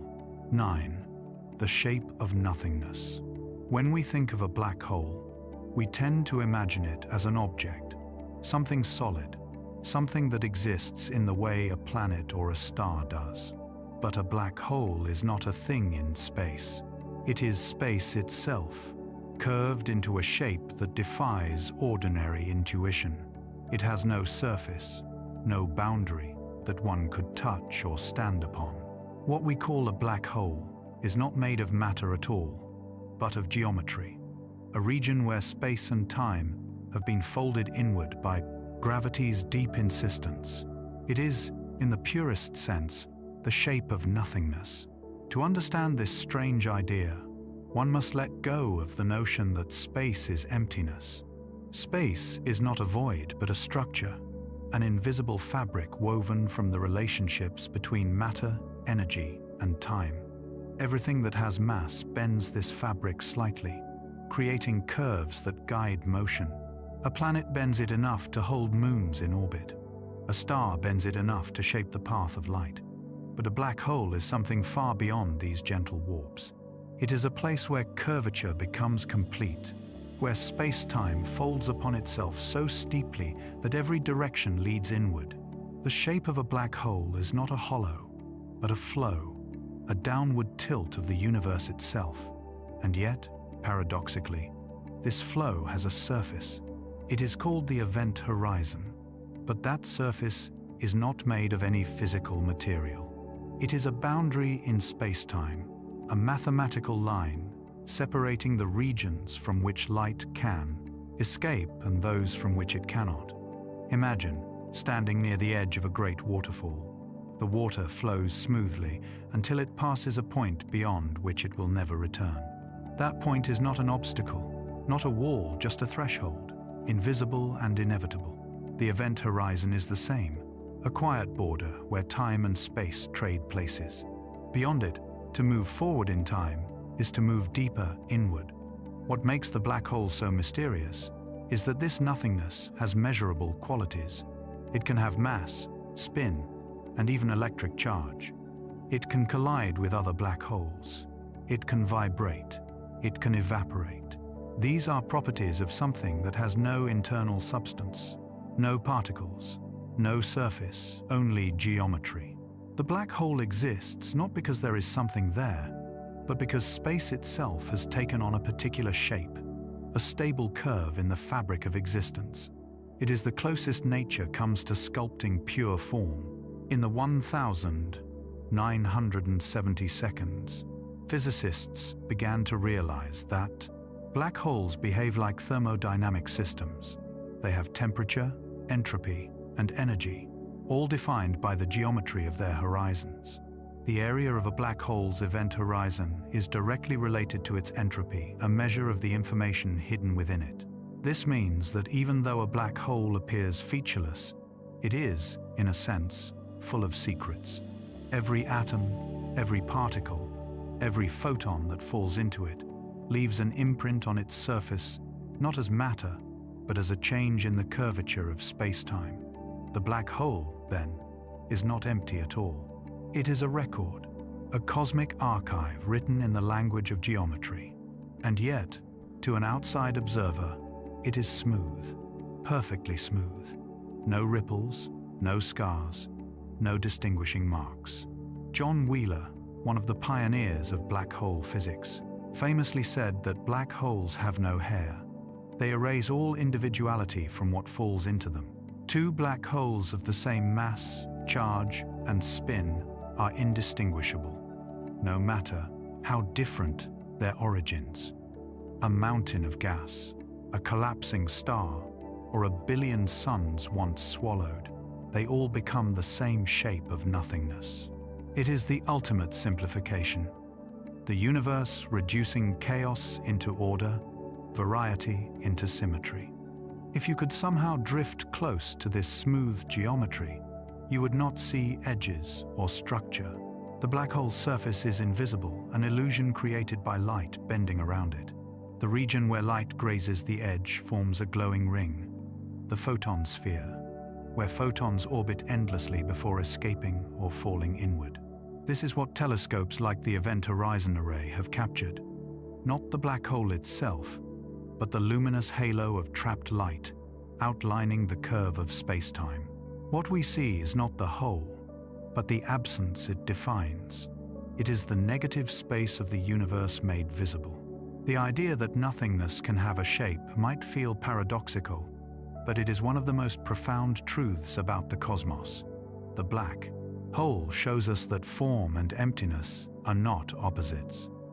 The deeper the void, the more definite its boundaries. The absence of matter becomes its own kind of presence, marked not by substance, but by influence.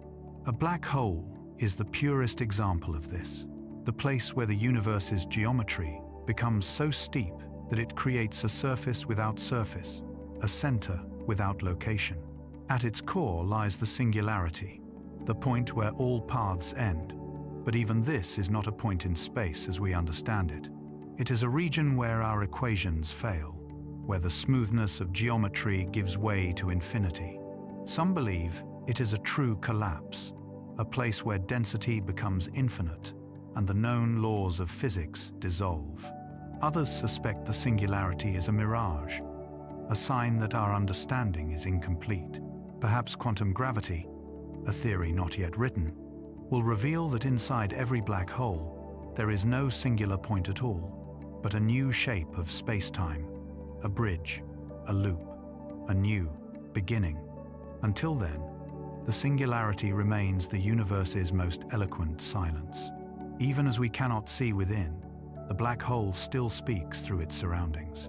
Its gravity sculpts the motion of stars, bends light into arcs, and paints the space around it with luminous swirls of gas. The black hole's influence extends far beyond its invisible edge, defining the architecture of galaxies. It is emptiness that gives structure, silence that gives rhythm. Without such voids, the universe might lack its harmony too uniform, too flat, too still. The curvature that black holes create gives the cosmos its texture, its motion, its very identity. If you were to drift near one, your sense of up and down would dissolve. The black hole does not pull you in like a magnet. Rather, space itself flows inward, carrying you along. You would not see a sphere of darkness, but an entire sky warped around you, light bending into strange halos, stars smeared into endless arcs. The horizon would not be a line you cross, but a gradual fading of all direction, a slow surrender to curvature. The experience, if it could be survived, would be less a fall and more a merging the loss of individuality into the deeper order of space-time. This, perhaps, is the deeper meaning of the black hole's shape. It reminds us that form can exist without substance, that absence can be as powerful as presence. It is the universe's meditation on simplicity, a place where everything unnecessary has fallen away, leaving only the pure geometry of being. In the black hole, we glimpse nature's perfection stripped of color, texture, and light. What remains is the curve itself, the quiet shape of nothingness, endlessly patient, endlessly still. And so, in the heart of darkness, we find the most peaceful structure imaginable. Not chaos, not destruction, but the smooth continuation of space into itself. The black hole is not the end of reality, but its quietest expression, the place where the universe folds inward to rest. It is a reminder that even in emptiness there is form, even in stillness there is movement, even in nothingness there is everything. Light that bends and loops light. For most of the universe is the great messenger, the traveler, that carries all stories from one end of creation to the other. It is fast, unwavering, and incorruptible, the same in every corner of the cosmos. For us, light is truth itself, revealing what exists and what does not. Yet even light, that swiftest of all things, meets its quiet surrender at the threshold of a black hole. There, in the deep curvature of space-time, light forgets its straight path. It bends, it loops, it turns back upon itself in circles of endless grace. Around a black hole, light is no longer the storyteller, it becomes part of the story. Imagine a single beam of light, perhaps from a distant star, passing near a black hole. In the open reaches of space, that beam would move straight and true, forever untouchable. But as it nears the black hole's immense gravity, the geometry of space-time tilts beneath it. The path that was once a line becomes a curve. The light does not feel a pull, there is no tug, no force, but space itself has changed shape. What was straight has become circular. To the photon, still moving at light speed, nothing seems unusual. Yet to the universe watching, its journey is no longer outward, but around. This bending of light, known as gravitational lensing, is one of the most elegant phenomena in nature. It was among the first predictions of Einstein's general theory of relativity, and one of the first to be proven true. In 1919, astronomers observed starlight curving around the sun during a solar eclipse, just as Einstein had predicted. But near a black hole, that same effect becomes profound. The curvature of space-time there is so deep that light can orbit the black hole completely, circling it again and again before escaping. This is not a trick of perception, it is reality itself, bent into a loop. Around every black hole lies a region called the photon sphere, where this looping light lives. It is not a solid surface, but a fragile balance between motion and gravity. At just the right distance, 1.5 times the radius of the event horizon, photons can circle the black hole endlessly, neither escaping nor falling in. They are trapped, not by force, but by geometry. Like moths orbiting an unseen flame, they spiral forever in silence. In practice, small disturbances or interactions with infalling matter usually knock them out of their perfect path, sending them either inward to vanish or outward to flee. But the idea of light circling endlessly in darkness remains one of the most haunting images in all of physics. If you could stand at a safe distance and gaze toward a black hole, you would see its effects clearly. The space around it would shimmer with distortion. The black hole would appear surrounded by a glowing ring, the light of distant stars and hot gas, bent and magnified by the curvature of space-time. Some of that light would have looped around the black hole more than once, reaching you only after completing several full orbits. You would be seeing the same star from multiple directions, its light arriving through different paths. The black hole would become a cosmic mirror, reflecting the universe back upon itself. The image captured in 2019 by the Event Horizon Telescope revealed this illusion for the first time. It showed a glowing ring of fire, not flames, but light caught in orbit, its brightness sculpted by the black hole's gravity. The dark center, often mistaken for the black hole itself, was the shadow, the region where light cannot return. Around that darkness, the ring shimmered unevenly, brighter on one side where the black hole's spin dragged spacetime around with it. This was not a mere picture. It was a glimpse into the dance of light and gravity, the bending and looping of photons in their eternal flight. The idea that light can be bent, delayed, or captured by gravity reminds us that even the most constant things in nature are subject to change when space itself changes. Light is not merely passing through space, it is following space's curves. In that sense, black holes are not distorting light, they are revealing its path in full honesty.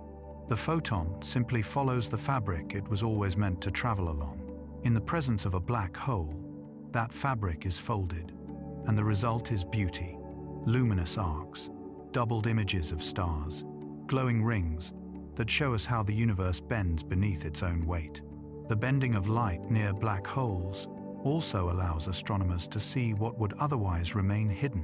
When a black hole passes in front of a distant galaxy, it acts like a lens, magnifying and distorting the light behind it. Entire galaxies can appear stretched into glowing arcs, mirrored across invisible axes.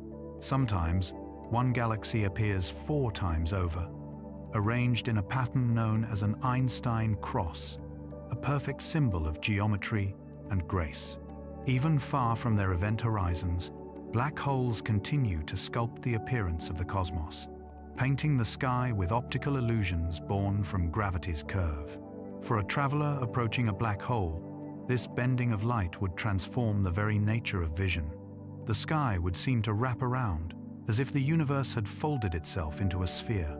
Stars that should lie behind you would appear ahead. Every direction would reflect the same infinite darkness rimmed with fire. Even the light from your own ship would curve back, showing you your own image floating ghost-like in the void. Space would no longer be a direction, it would be a whirlpool, all lines converging inward. To look upon it would be to see time and geometry made visible, the universe reflected through its own gravity. This looping of light is not only a spectacle, but also a clue to deeper truths. It shows that light, the very measure of space and time, is not untouchable. The speed of light is constant, but the path it takes depends entirely on the shape of the universe. In this way, light becomes a map tracing the contours of curvature, drawing for us the unseen shape of gravity. Every arc of bent starlight, every luminous ring, is a sketch of space-time's invisible form. Through them, we can read the geometry of the cosmos like a glowing script written across the night. And yet, there is a deeper poetry here too. The black hole, the very symbol of darkness, is surrounded by light that will not leave it. Every photon that bends around it tells a story of near surrender, of almost being lost, but not quite. These beams of light are survivors, their paths distorted but unbroken, their journeys delayed but never denied. They remind us that even near the strongest gravity, even at the edge of oblivion, there is still reflection, still beauty, still illumination. If you were to watch a single beam as it circled the black hole, you would see it fade and return, each orbit stealing a little more of its energy. Eventually, it would spiral inward, its journey ending in silence. But the glow it leaves behind, the light that reaches your eyes from its earlier turns, would still shimmer in space for billions of years. The black hole consumes, but it also preserves. Every photon that falls near it lingers in memory, its path recorded in the very curvature of space-time. Light that bends and loops near a black hole is more than a phenomenon. It is a meditation on the nature of truth. What we see is not what is, but what remains after gravity has shaped it. The black hole does not hide the universe. It shows it from every angle, at once and forever. Each curve of light is a reminder that perception, like time, depends on where we stand. And so the universe, Through its bending of light, whispers a quiet lesson. Even the most brilliant things must sometimes turn, must sometimes slow, must sometimes bow to the gentle gravity of being. In that way, the black hole becomes not the destroyer of light, but its sculptor.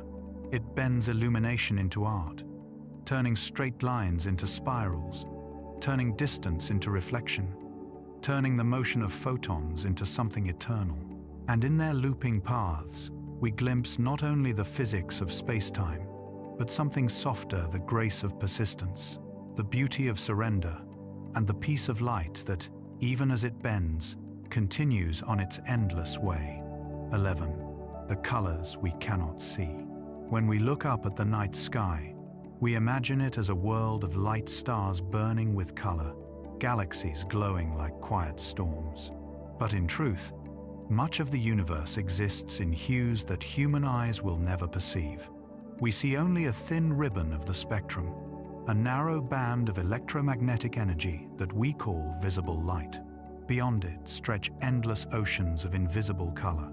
Radio, waves humming across galaxies, microwaves echoing from the birth of time, X-rays blazing from stellar deaths, and gamma rays whispering from the edges of black holes.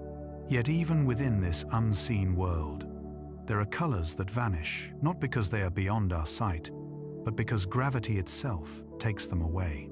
Near a black hole, light loses its color, stretched and softened until it fades into invisibility. The closer it moves to the edge, the slower and redder it becomes, until at last, it disappears completely. This transformation is called gravitational redshift, one of the quietest and most poetic effects of Einstein's relativity. It is the slowing of light's heartbeat as it climbs out of a gravitational well. In ordinary space, a photon of blue light leaves its source and travels unchanged forever. But near a massive object, gravity stretches the fabric of spacetime itself, and as light moves outward through that curvature, its wavelength elongates. Blue turns to red, red turns to infrared, infrared to radio, until the photon slips beyond what our instruments can detect. The black hole does not destroy the light. It simply drains its color, letting it fade into silence. If you could stand at a safe distance from a black hole and watch matter falling inward, you would see this transformation in real time. A glowing cloud of gas spiraling toward the event horizon would appear to dim, its light shifting to deeper and deeper shades of red. The particles within that cloud would still shine brightly in their own frame of reference, but to you, watching from afar, the glow would slow and fade, time itself stretching along with the color. The fall would appear eternal, the light growing softer until it vanished entirely. What you would be seeing is not just the end of brightness, but the end of visible time, the last colors of matter as it moves beyond the reach of observation. To the matter itself, the story would be different.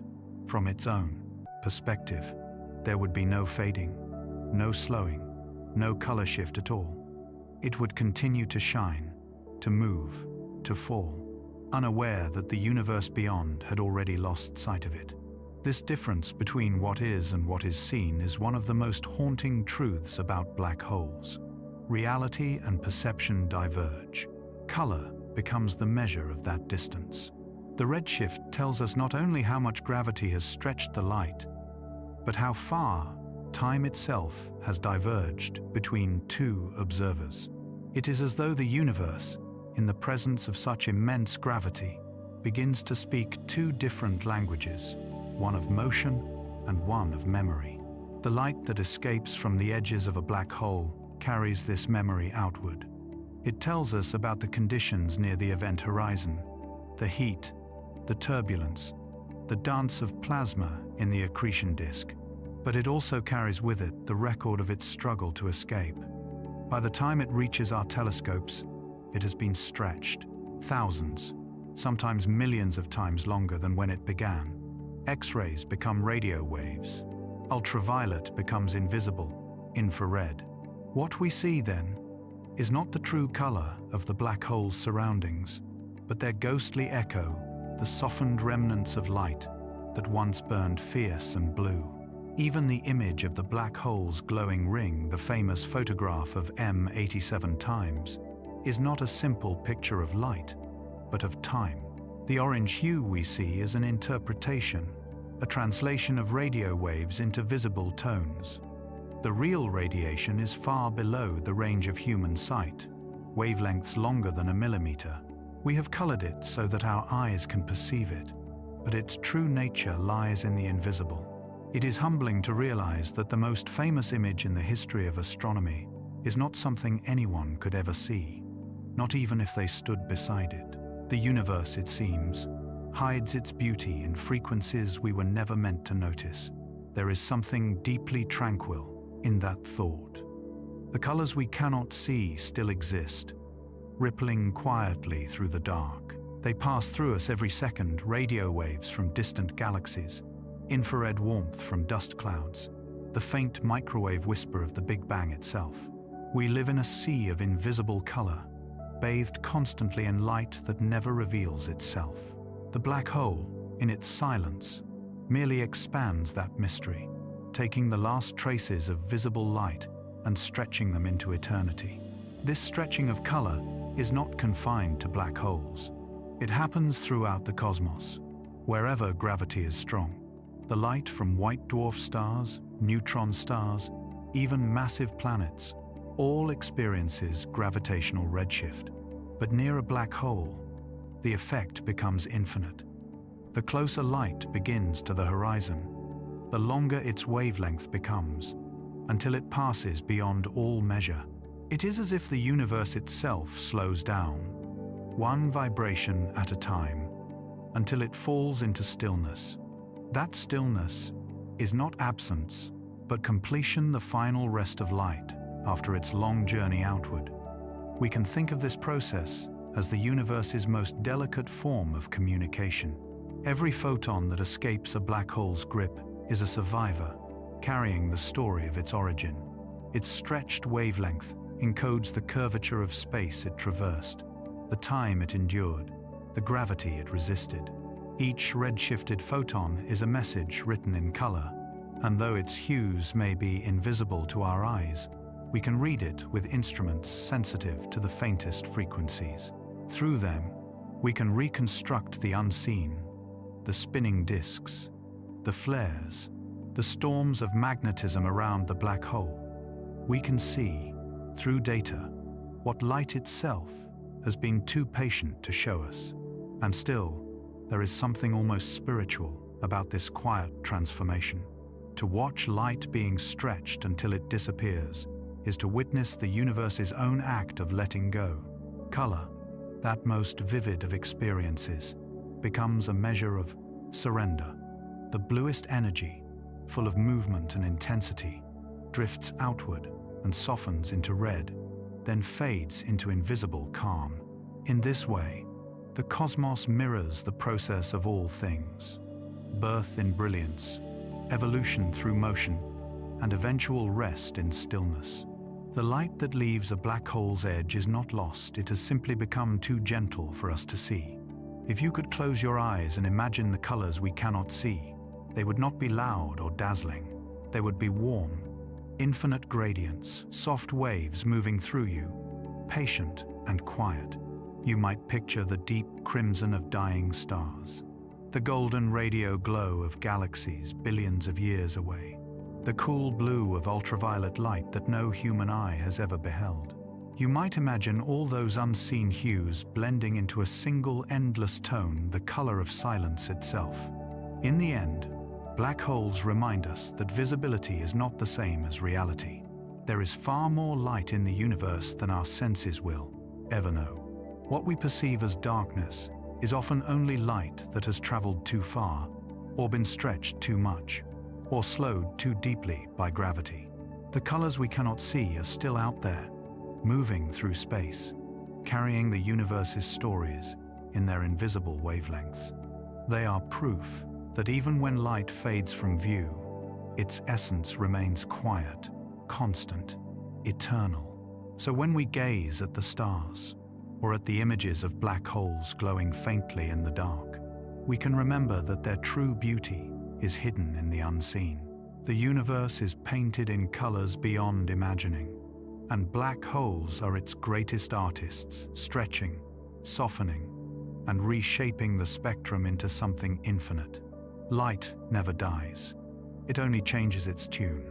And in that slow drift from blue to red to black, from brilliance to rest, the cosmos itself seems to hum a lullaby, a song made of colors that no eye will ever see, but every soul, somehow, can feel. 12. The shadows seen at last 4 centuries. Black holes were ideas, whispers from mathematics, predictions written in the margins of Einstein's equations. They existed as elegant impossibilities, too strange to be real, too perfect to ignore. Astronomers could infer their presence from the motions of stars, from the radiation of collapsing matter, from the invisible pull that shaped entire galaxies. But to actually see one, to witness, even indirectly, the outline of a thing that swallows light that seemed beyond reach. Then, in 2019, humanity saw the impossible, a glowing ring, bright and uneven, encircling a darkness deeper than any night, the first image of a black hole's shadow. What we saw that day was not the black hole itself. It could never be seen, for nothing, not even light, can escape it. What we saw was the echo of its existence, the shadow it casts upon the luminous gas around it. Like the silhouette of a mountain against the glow of dawn, the black hole's shape is revealed not by what it emits, but by what it denies. That dark center, the place where light falls and does not return, is the universe's quietest outline. Around it burns an accretion disk of superheated gas, its light bent by gravity into a perfect ring. This ring, distorted and shimmering, is what we call the photon sphere, the region where light orbits the black hole before escaping to us. To capture such an image was no small act of science. The black hole in question, named M87*, resides 55 million light-years away in the heart of the galaxy Messier 87. Its mass is nearly 6.5 billion times that of our Sunday. It is vast, but distant, and the light around it appears to us as small as a grain of sand seen from thousands of kilometers away. To resolve such detail, astronomers had to turn the Earth itself into a telescope. Across continents and oceans, from Hawaii to Spain to the South Pole, they linked 8 observatories into a single synchronized network, the Event Horizon Telescope. Each site collected radio waves emitted by the matter swirling around the black hole, their signals timed with atomic precision. Only when combined did they reveal the image, a faint ring, glowing orange, surrounding a shadow that had waited for billions of years to be seen. When that image was unveiled, the world fell silent. For a moment, the abstract became visible. Theoretical physics became something that could be pointed at, held, understood. It was not the fiery vortex of imagination, not the violent maw of science fiction, but something subtler, calmer. The ring seemed soft, almost serene, its light diffused like candle glow through mist. It was the face of gravity itself, not raging, but at peace. Humanity had looked into the deep and found not chaos, but symmetry.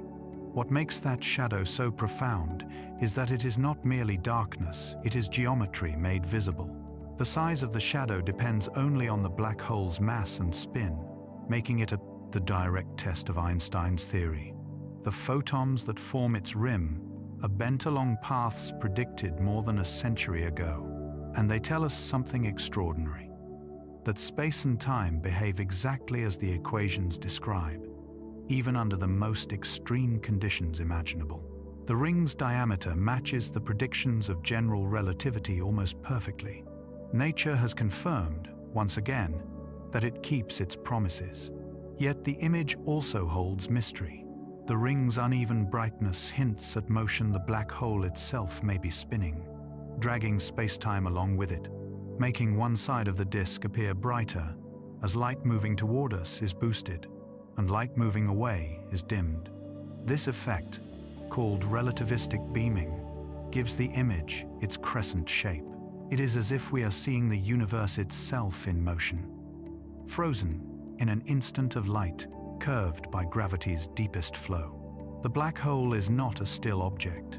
It is a process, a constant dance of matter and time, and we have finally glimpsed its choreography. The shadow of a black hole is not permanent. The glowing gas around it changes constantly, swirling and flaring, fading and returning. Each new image we take captures a different face, a different whisper of movement. The light we see today left the black hole's vicinity 55 million years ago, long before humans existed, before Earth even resembled the world we know. In looking at M87*, we are gazing not at the present, but at ancient memory. Every photon in that image has traveled for eons, bent and delayed by the universe's slow gravity, carrying with it the quiet history of space itself. And yet, despite this vastness, there is something intimate about the image. To see a black hole's shadow is to confront the limits of perception, to look directly at the boundary between being and beyond. It is a reminder that even the brightest light meets a horizon, that even knowledge has edges. We are creatures of sight, bound by photons, and here is the place where light cannot go. The black hole's shadow is not only an astronomical discovery, it is a reflection of human curiosity. It is the mirror of our desire to see what cannot be seen, to reach what lies just past understanding. When the image of M87 appeared, it joined a long lineage of firsts, the first footprints on another world, the first glimpse of Earth from space. But unlike those milestones, this one points inward as much as outward. The photograph shows us not only the universe's structure, but the way we seek to understand it. It reminds us that science is an act of patience, a slow gathering of light, a waiting for signals that have traveled across eternity. To make this image, hundreds of people spent years aligning telescopes, comparing data, listening for whispers in noise. It was a global act of harmony, nations, languages, and technologies united by wonder. The result is more than an image. It is a portrait of curiosity itself. In 2022, the same collaboration released another image, this time of Sagittarius A*, the black hole at the center of our own galaxy. Though smaller, it is far closer, and its light changes more quickly, flickering on timescales of minutes. To capture it required even more precision, even more patience. The image resembled M87*, a glowing ring encircling a shadow, a twin symbol of gravity's perfection.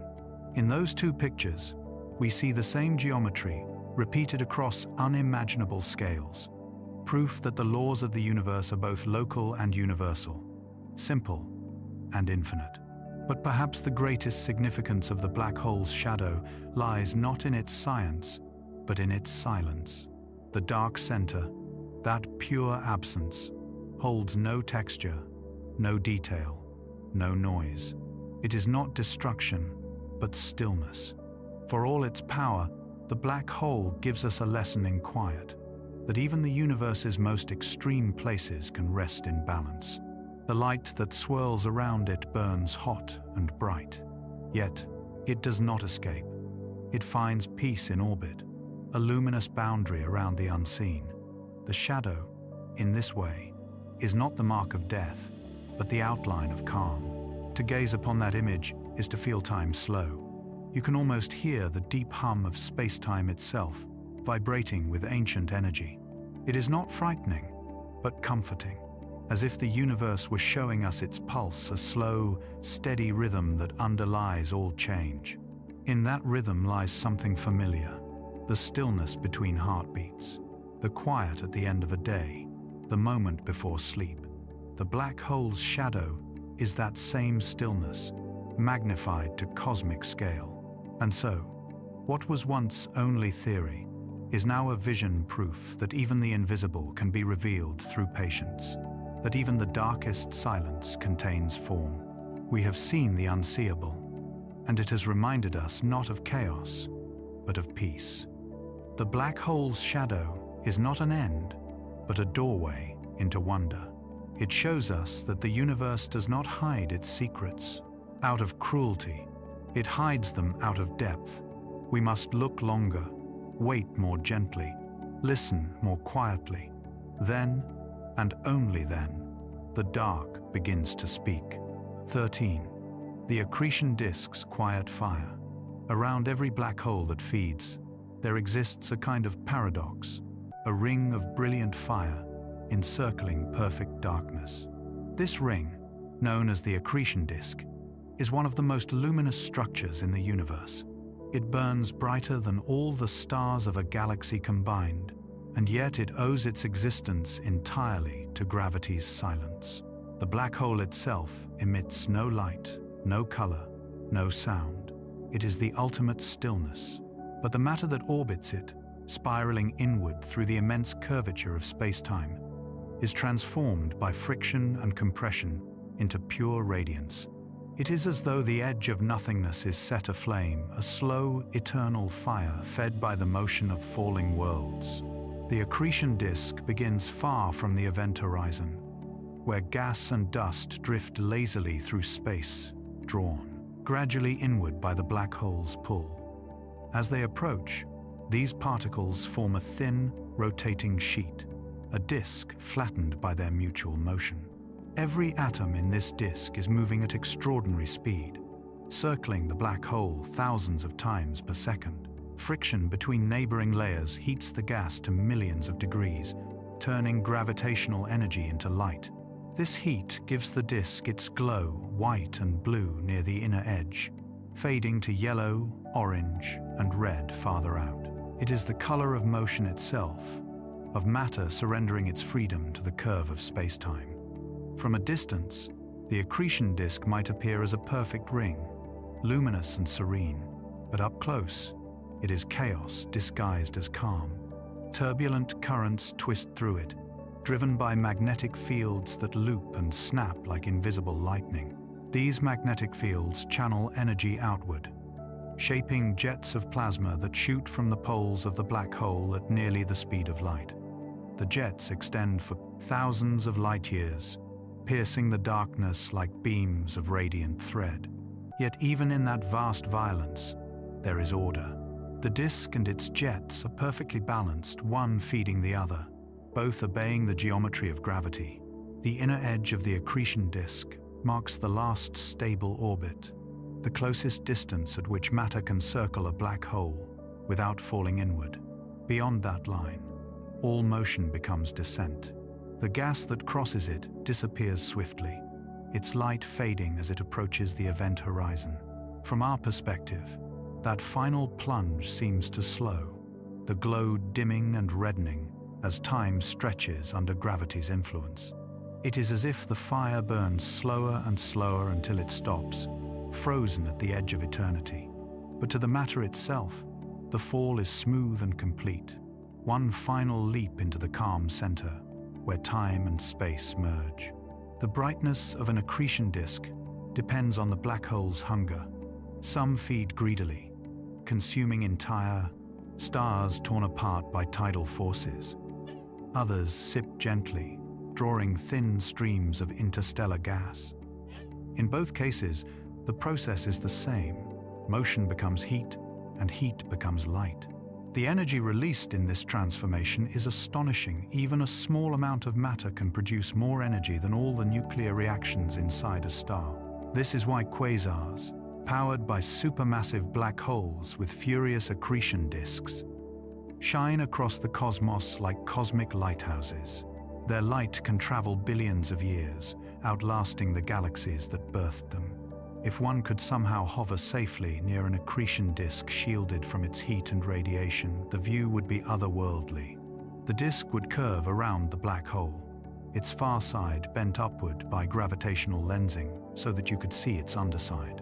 The light would shimmer and distort, flickering in waves as magnetic turbulence rippled through it. Above and below, the jets would extend like luminous pillars, vanishing into the stars. And at the center, perfectly black, the event horizon would glow only in silhouette, not a void, but a window into stillness. It would be beauty sculpted by gravity, fire encircling silence. The physics that governs these disks is a language of balance. Every particle of gas seeks to fall, but its motion keeps it aloft. The inward pull of gravity is matched by the outward push of rotation, and in that equilibrium, heat is born. Each orbit transfers a small portion of its energy to the next, cascading inward like a waterfall of motion. The light we see from the disk is the sum of countless such exchanges, the glow of gravity made visible. Even as matter approaches the event horizon, where time slows to infinity, the process continues, quietly and endlessly. There is an intimacy to this light.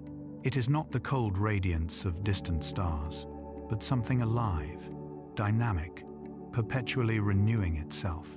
The photons leaving the disk are born from collisions, from the brushing of atoms, from the twisting of fields.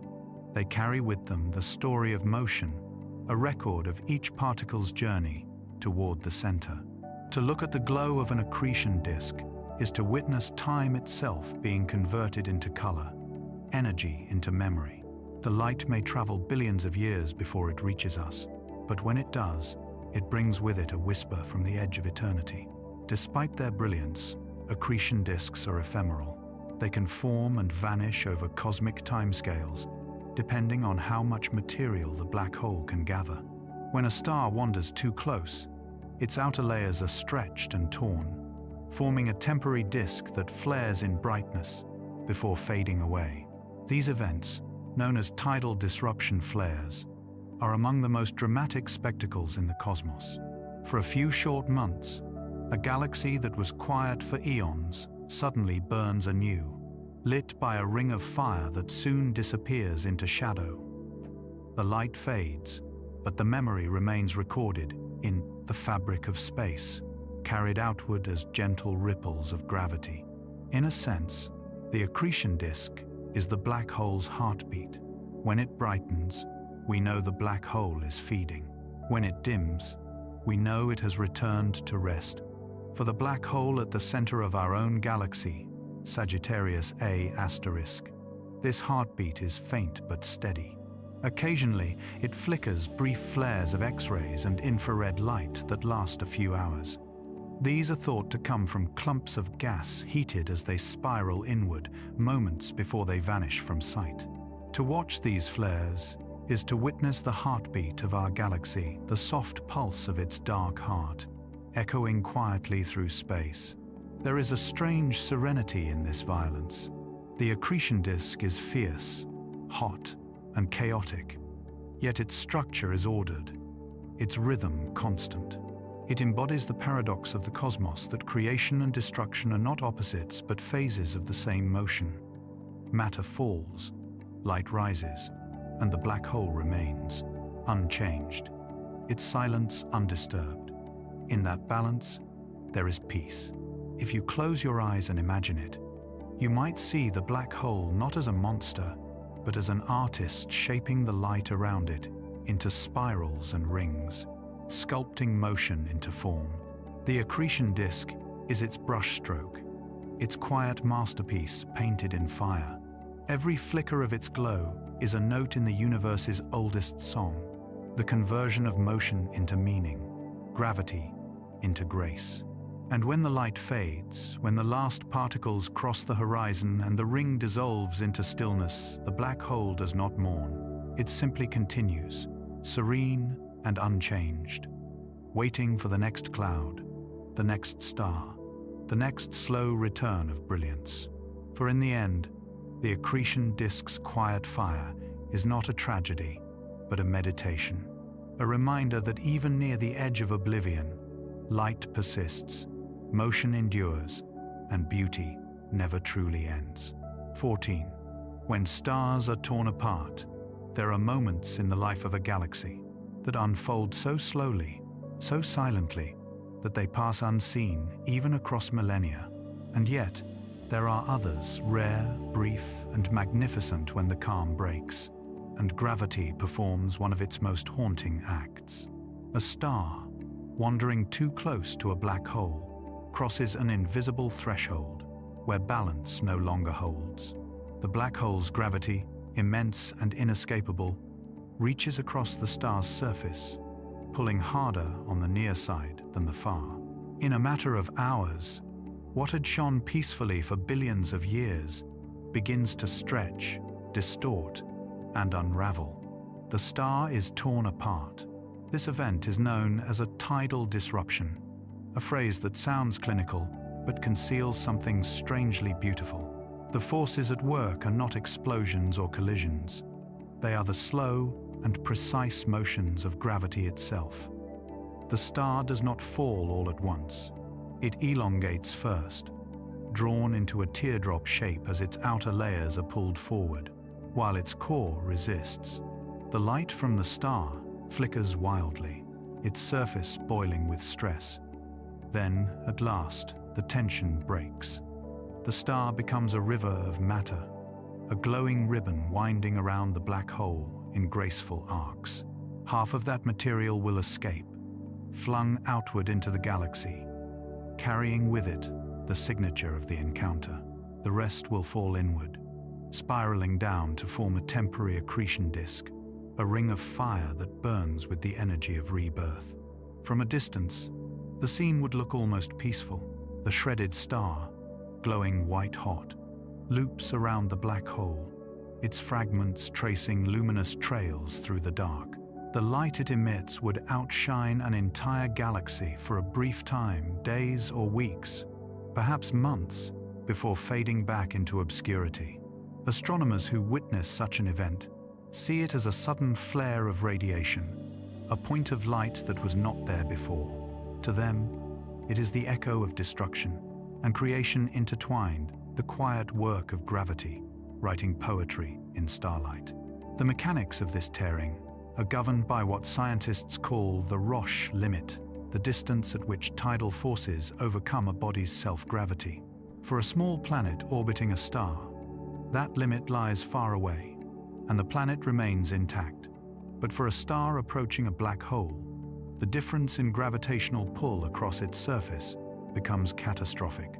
The nearer side of the star feels a force so strong that no atomic bond can withstand it, while the far side lags behind. The result is not a violent explosion, but a stretching, a slow unspooling of matter into the black hole's waiting geometry. It is gravity acting not as hammer, but as sculptor. The material torn from the star follows a predictable path. Some of it forms a long tail that swings far out before returning, while the rest forms a compact disk around the black hole. In this disk, temperatures soar to millions of degrees. As gas spirals inward, it radiates energy across the spectrum from ultraviolet to X-rays, lighting up the galaxy's center like a flare in the night. The black hole, once invisible, becomes briefly visible through its luminous surroundings. It is a paradox. The only way to see what cannot be seen is to watch what it destroys. But even in destruction, there is elegance. The flow of matter follows smooth curves, dictated by the equations of relativity. There is no randomness in its motion, no chaos in the collapse. Each fragment of the star moves according to the precise curvature of spacetime, as though gravity were guiding it in a final, graceful dance. The black hole does not consume greedily. It accepts, calmly, what the universe offers. The energy released in that acceptance travels outward, bathing distant worlds in light that carries both warning and wonder. Astronomers have observed several of these tidal disruption events, brief, luminous episodes in which dormant black holes awaken. They see the X-rays first, the ultraviolet glow that rises, fades. They measure the spectrum of the light, tracing its origin to the edges of a black hole millions or billions of solar masses across. Each time the story is the same. A star wandered too close, a line was crossed, and the quiet of eternity gave way to one brief, magnificent song. What happens to the remains of the star is another story still. Some of the gas, flung outward by the encounter, escapes into interstellar space. It carries with it heavy elements forged in the star's core: carbon, oxygen, nitrogen, the ingredients of planets, of oceans, of life. Over millions of years, those particles may drift and condense again, forming new stars and worlds. In this way, the death of one star becomes the seed for countless others. The black hole, often seen as a destroyer, becomes instead an agent of renewal, reshaping the galaxy one star at a time. If we could watch this process up close, it would unfold like a slow-motion ballet. At first, the star would seem unharmed, moving gracefully around the black hole, its shape distorted but intact. Then, in the next orbit, the distortion would deepen. The star would begin to shed streams of gas that glowed like molten ribbons, twisting and merging into the growing disk. The jets of plasma emerging from the black hole's poles would ignite, launching beams of energy into space. The whole scene would be silent, utterly silent, for there is no air to carry sound, only light to carry memory. Eventually, the star would be gone. Nothing of its original form would remain. The disk would brighten, flare, and then fade, leaving behind only a faint ring of dust and gas slowly cooling in the black hole's gravity. The story would end, not in explosion, but in stillness. The black hole would settle once again into calm, its hunger sated, its glow diminished. The galaxy would continue as before, unchanged to the casual observer, but somewhere in that quiet expanse, one star's song had ended. There is something deeply meditative about the idea that such destruction can be so silent, so deliberate. It is not rage or violence that tears the star apart, but inevitability. Gravity has no malice. It only follows its own rules. The star's fate was written the moment it strayed too near. Yet in that ending, there is also beauty, the light it releases, the elements it scatters, the harmony it restores. The universe, it seems, wastes nothing. Even in the slow unmaking of a star, it finds a way to create. Perhaps that is why astronomers describe these events with awe rather than fear. To witness a tidal disruption is to see gravity's artistry at its peak, not destruction, but transformation. A star that has burned for billions of years becomes, in its final hours, part of something larger, the continuous rhythm of the cosmos, the eternal exchange between matter and motion, between light and silence. If you close your eyes and imagine it, you might see that lone star drifting toward the black hole, unaware of its fate. You might see it stretch, shimmer, and dissolve, its light scattering across the galaxy like a handful of glowing dust. You might hear, if hearing were possible, a single long note fading into infinity, the last whisper of the star's radiance. And then, in that vast quiet, the black hole resumes its calm, as though nothing at all had happened. In this way, the tearing of a star is not an ending, but a return. Matter, light, and energy fold back into the same fabric that once gave them form. The black hole, silent and patient, remains the keeper of balance, the still point around which creation and destruction continue their endless cycle. 15. The spin of darkness. If a black hole were truly motionless, it would already defy comprehension. Yet most are not still. They spin not like a top turning through space, but like space itself twisting around an unseen axis. The rotation of a black hole is one of the most extraordinary forms of motion in the universe. It is not simply the turning of matter, for within the event horizon there is no matter left to turn. It is the rotation of spacetime itself, dragged into a whirlpool of curvature. This spin, called angular momentum, gives every black hole its rhythm, a silent, invisible heartbeat that shapes everything around it. To understand what this means, imagine that space is a smooth, pliable fabric. Now picture something massive moving within it, not only curving the fabric, but also twisting it, the way a spoon stirs honey. This phenomenon, known as frame dragging, is what happens near a spinning black hole. The rotation of the black hole pulls space-time along with it, causing everything nearby, gas, light, even time itself, to swirl in the same direction. The faster the spin, the stronger the effect. For the most rapidly rotating black holes, space-time whirls so swiftly that no object, no light beam, can stand still. To hover motionless near such an object would be impossible, for motion itself is compelled to follow the black hole's spin. Astronomers describe spinning black holes with a name that carries a kind of austere poetry: Kerr black holes. In their geometry, the singularity at the center is no longer a point, but a ring, a perfect, one-dimensional loop where gravity and rotation merge. Around this ring lies an extraordinary region called the ergosphere, where space is dragged faster than light can move through it. Within the ergosphere, everything must rotate with the black hole. There is no stillness. Yet, paradoxically, it is not a prison. Matter can still escape from this region, carrying with it some of the black hole's rotational energy.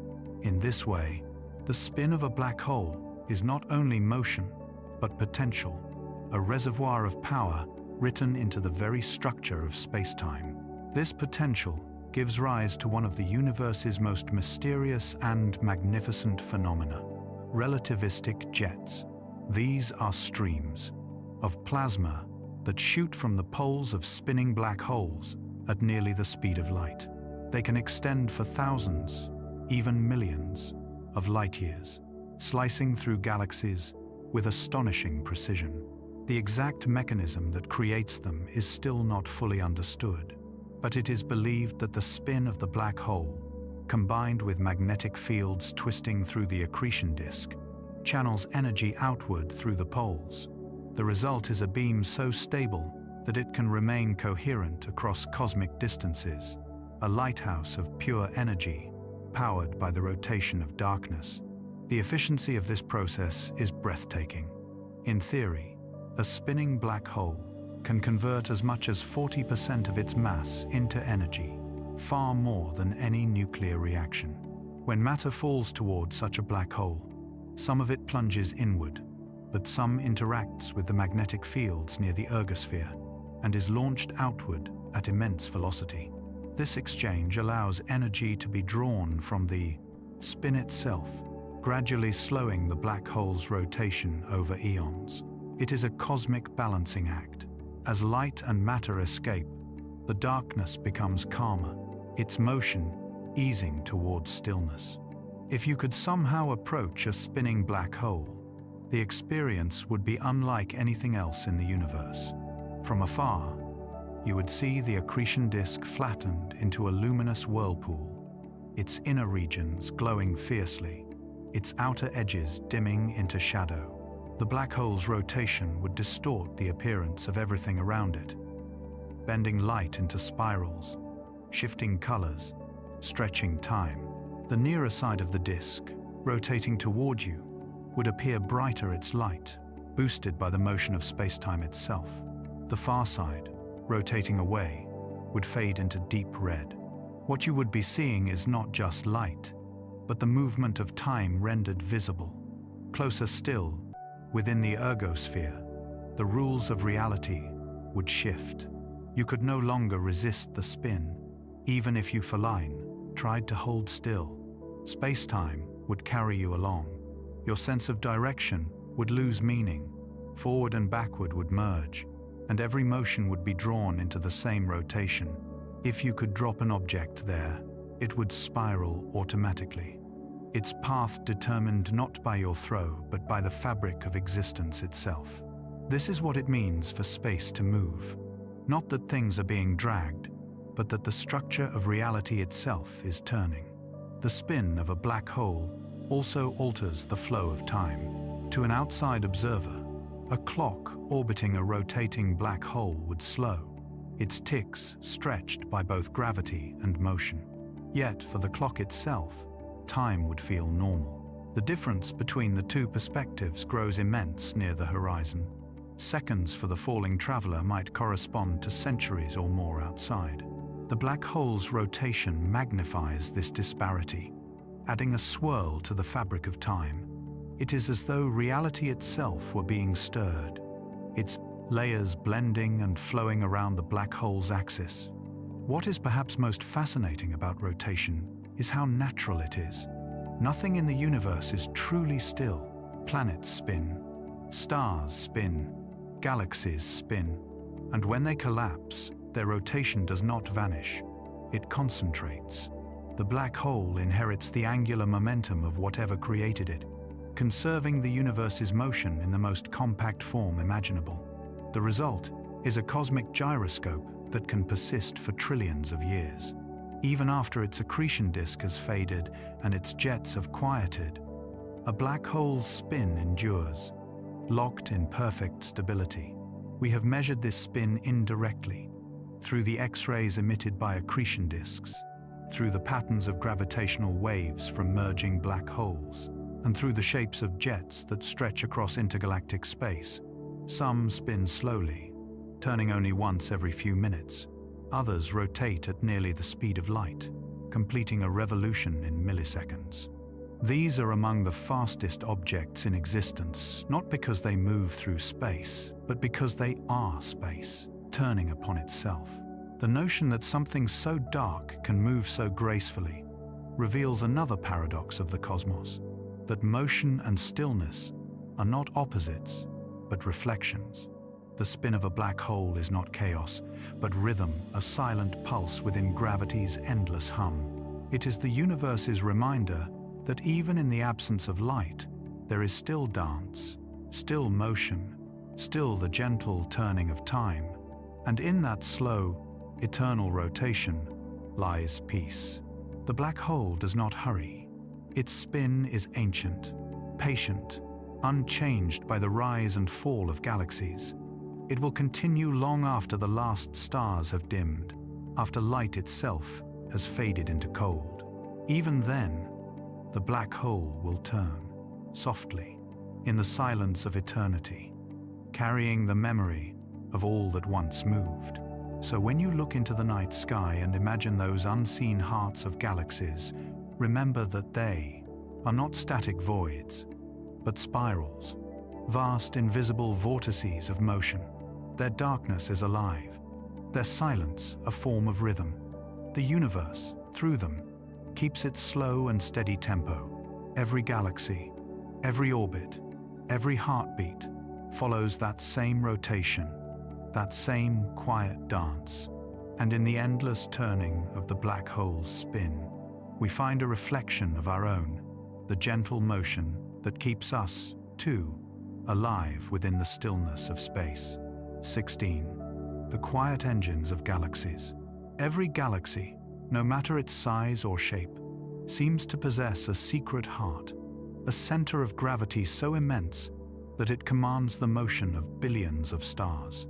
For a long time, we imagined galaxies as grand collections of light, islands of stars drifting through the cosmic sea. But as our instruments grew sharper, as our eyes reached farther, we discovered something unexpected. Within nearly every galaxy lies a black hole, vast and ancient, quietly shaping everything around it. These invisible centers are not destroyers, as once feared. They are engines silent, steady, and profound. They drive the growth, the rhythm, and the very architecture of the galaxies they inhabit. At the center of the Milky Way lies one such engine, Sagittarius A*, 4 million times the mass of our Sun, a calm and compact nucleus wrapped in silence. Other galaxies host far larger hearts giants with billions of solar masses that anchor clusters of stars spanning hundreds of thousands of light years. These supermassive black holes are the quiet regulators of cosmic order. Their gravity holds the galaxies together, their energy ignites them, and their presence defines the flow of matter through space.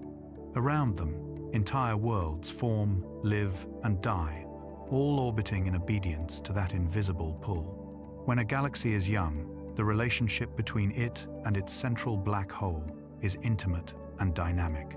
Gas, dust, and newly born stars swirl inward, feeding the growing hole at its center. As it feeds, the black hole shines not directly, but through its accretion disk, which blazes with unimaginable energy.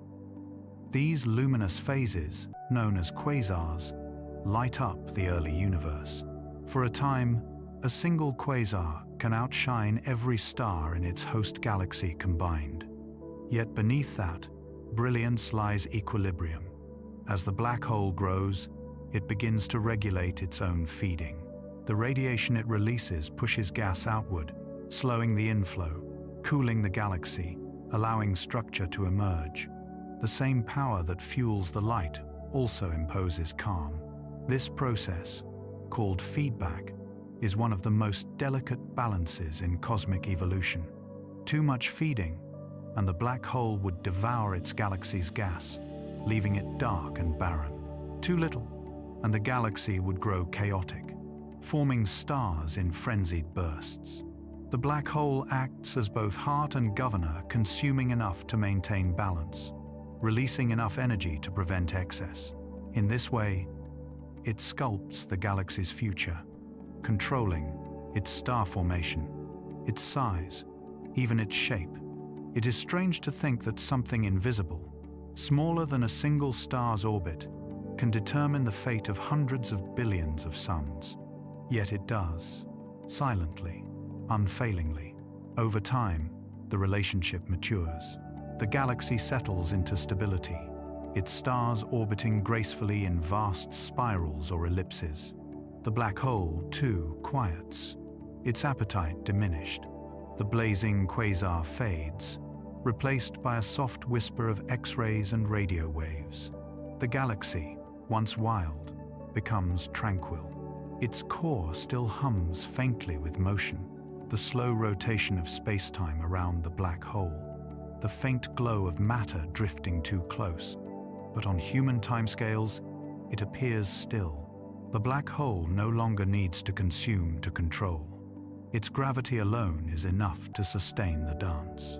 Even in their stillness, these black holes continue to influence their galaxies in subtle ways.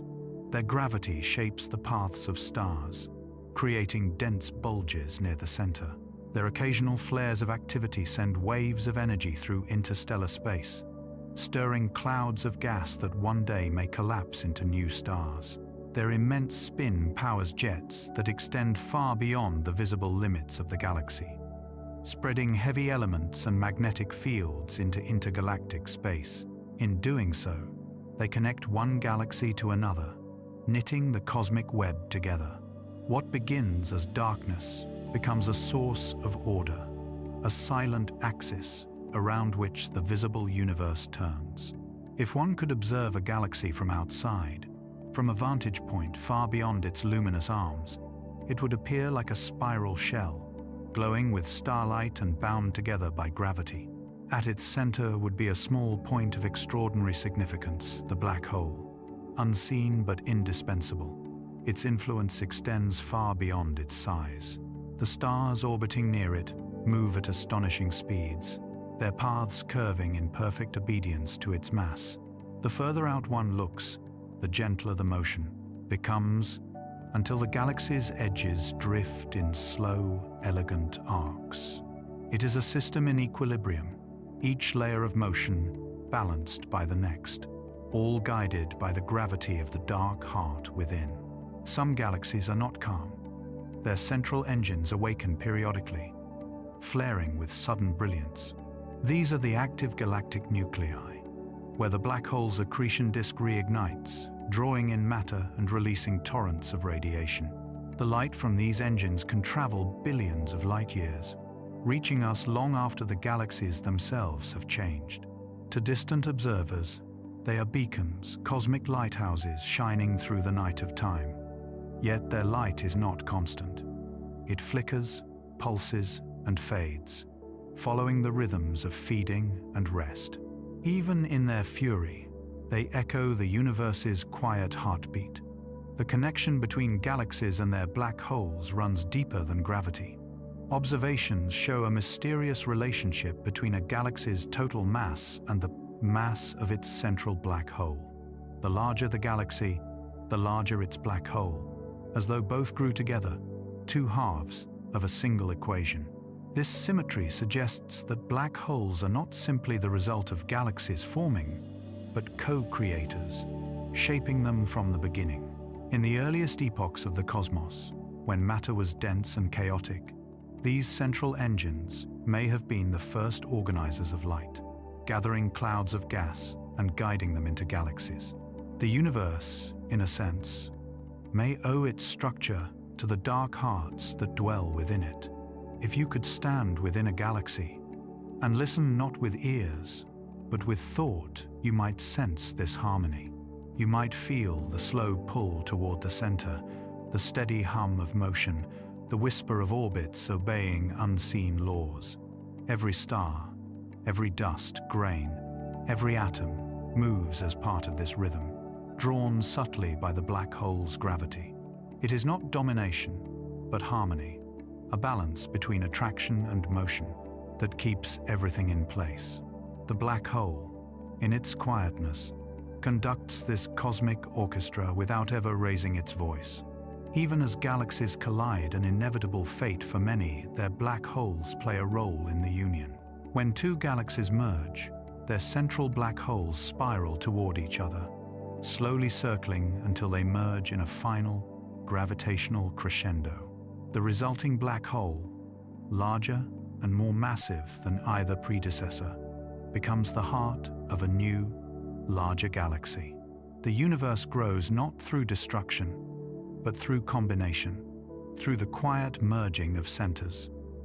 Each collision is another step in the great story of creation, written not in light, but in gravity. Over billions of years, as stars exhaust their fuel and galaxies grow dim, the black holes will remain. Long after the last light fades, they will still sit at the centers of dead galaxies, their gravity holding the remnants together. They will be the last engines still running in a darkening cosmos, patient, tireless, eternal. Their spin will continue, their pull will endure, and the memory of every orbit, every flare, every song of starlight will remain imprinted in the quiet curve of spacetime. So when you look at the Milky Way stretching across the sky, its countless stars woven into a soft band of light, remember that at its center lies a heart, silent, invisible, but real. It is not a void, but a presence, not a threat, but a balance. The black hole at the center of our galaxy is its still point, its axis of peace. Everything we see, every orbit, every sparkle, every breath of starlight moves in answer to that center's quiet gravity. And in that vast, patient rhythm, we find the reflection of something universal, that even in darkness there is order, and in stillness there is motion. 17. The evaporation of eternity. In the beginning, black holes were thought to be eternal, perfect, and unchanging. They seemed like the final punctuation marks of existence, the points where time stopped and all things met their end. Their gravity was so absolute, their silence so complete, that nothing could ever escape them. Once matter crossed the horizon, it was gone forever, and the black hole, indifferent and infinite, would endure until the end of time. For decades, this was the story the universe seemed to tell. But then, in the quiet corridors of theoretical thought, something astonishing emerged. A whisper from quantum physics, suggesting that even black holes fade, that even eternity evaporates. This revelation came from Stephen Hawking in the 1970 seconds, a time when the two great pillars of modern science, general relativity and quantum mechanics, were still uneasily coexisting. Relativity describes the large, the smooth, the majestic curvature of spacetime. Quantum mechanics governs the small, the uncertain, the restless flicker of particles. Each theory works beautifully in its own realm, yet together they are uneasy, companions. And nowhere do they collide more profoundly than at the edge of a black hole, a boundary both infinite and infinitesimal, where gravity meets uncertainty and time itself begins to tremble. Hawking's insight was simple, yet revolutionary. Even in the emptiness of space, quantum mechanics tells us that there is no true vacuum. The vacuum seethes with pairs of particles that appear and disappear in moments too brief to measure virtual particles, born from nothing and returning to it almost instantly. Near a black hole, however, these pairs can be torn apart. One particle falls inward, while the other escapes before they can annihilate each other. To an observer far away, it looks as though the black hole is emitting radiation. The energy for this radiation comes from the black hole itself, causing it to lose mass over time. Thus, the most permanent things in the universe are not truly permanent. They too dissolve into light. This process, now known as Hawking radiation, is unimaginably slow. A black hole the mass of the Sun would take more than 10 to the power of 66 years to evaporate completely, a number so vast that it dwarfs the age of the universe 1 trillion times over. The radiation it emits would be colder than the faintest whisper of background heat left from the Big Bang. Only the tiniest black holes, if they exist, would vanish quickly enough to notice, flaring in their final moments as bursts of energy before fading entirely. Yet the principle itself is profound. It means that nothing, not even the deepest gravity, can escape the passage of time. Eternity itself leaks away, one quantum at a time. The radiation that escapes carries information in subtle forms, patterns of energy that encode the story of what the black hole has consumed. This realization led to one of the most intriguing puzzles in modern physics, the black hole information paradox. If a black hole evaporates completely, what happens to the information it contained? Quantum theory insists that information cannot be destroyed, that every particle's history must persist in some form. Yet a black hole seems to erase it, leaving only heat and radiation behind. Does the universe, then, forget? Or is the information somehow woven into the radiation itself, hidden in ways we cannot yet perceive? This paradox remains unsolved, but it has changed the way we think about black holes. They are no longer seen as mere endpoints, but as participants in a larger cycle, absorbing, transforming, and eventually releasing what they have gathered. The event horizon, once a strict boundary between being and beyond, becomes a veil through which information is slowly whispered back into the universe. The black hole, far from being a cosmic prison, is now understood as a process, a flow between form and dissolution, between darkness and light. Imagine watching this process unfold over eons. The black hole begins as a blazing center of gravity, surrounded by light from its accretion disk. Over billions of years, it consumes less and less, its surroundings growing quiet. The radiation it emits, faint, patient, steady, begins to dominate. Like a dying ember, the black hole glows softly against the darkness. Its mass decreases imperceptibly, but the effect accumulates. The larger the black hole, the slower the evaporation. But time itself is long enough to finish the work. Eventually, even the mightiest black holes, the ones anchoring entire galaxies, will fade to nothing. The last photons they emit will be the final light of the cosmos. This ultimate evaporation marks a profound shift in how we understand permanence.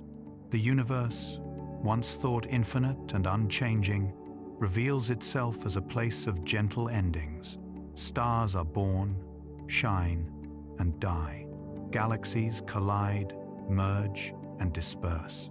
Even black holes, those monuments of gravity, slowly dissolve into the same radiation that fills all of space. The cosmos, in the end, is not a collection of eternal objects, but a vast, ongoing transformation, an ocean of becoming, where even stillness is motion stretched across unimaginable time. For the distant future, the picture is both somber and serene. As the last stars burn out and galaxies dim, black holes will remain as the final architects of structure. They will drift in isolation, consuming stray particles, radiating faintly into the dark. Then, slowly, their heat will fade. The smaller ones will vanish first, leaving brief flashes of light, like cosmic sighs. The largest, those that once sat at the centers of galaxies, will take longer, far longer than any age we can comprehend. When they, too, finally disappear, the universe will enter its quietest phase, a diffuse sea of low-energy photons, thin and cold, expanding endlessly. It will be a universe of peace, without form or structure, without shadow or shine. And yet, even in that distant stillness, the memory of motion remains. The radiation emitted by every evaporating black hole carries a faint imprint of its life, the rhythm of its spin, the heat of its hunger, the echo of every particle that once fell within. Those final photons will drift forever, the soft residue of everything that was.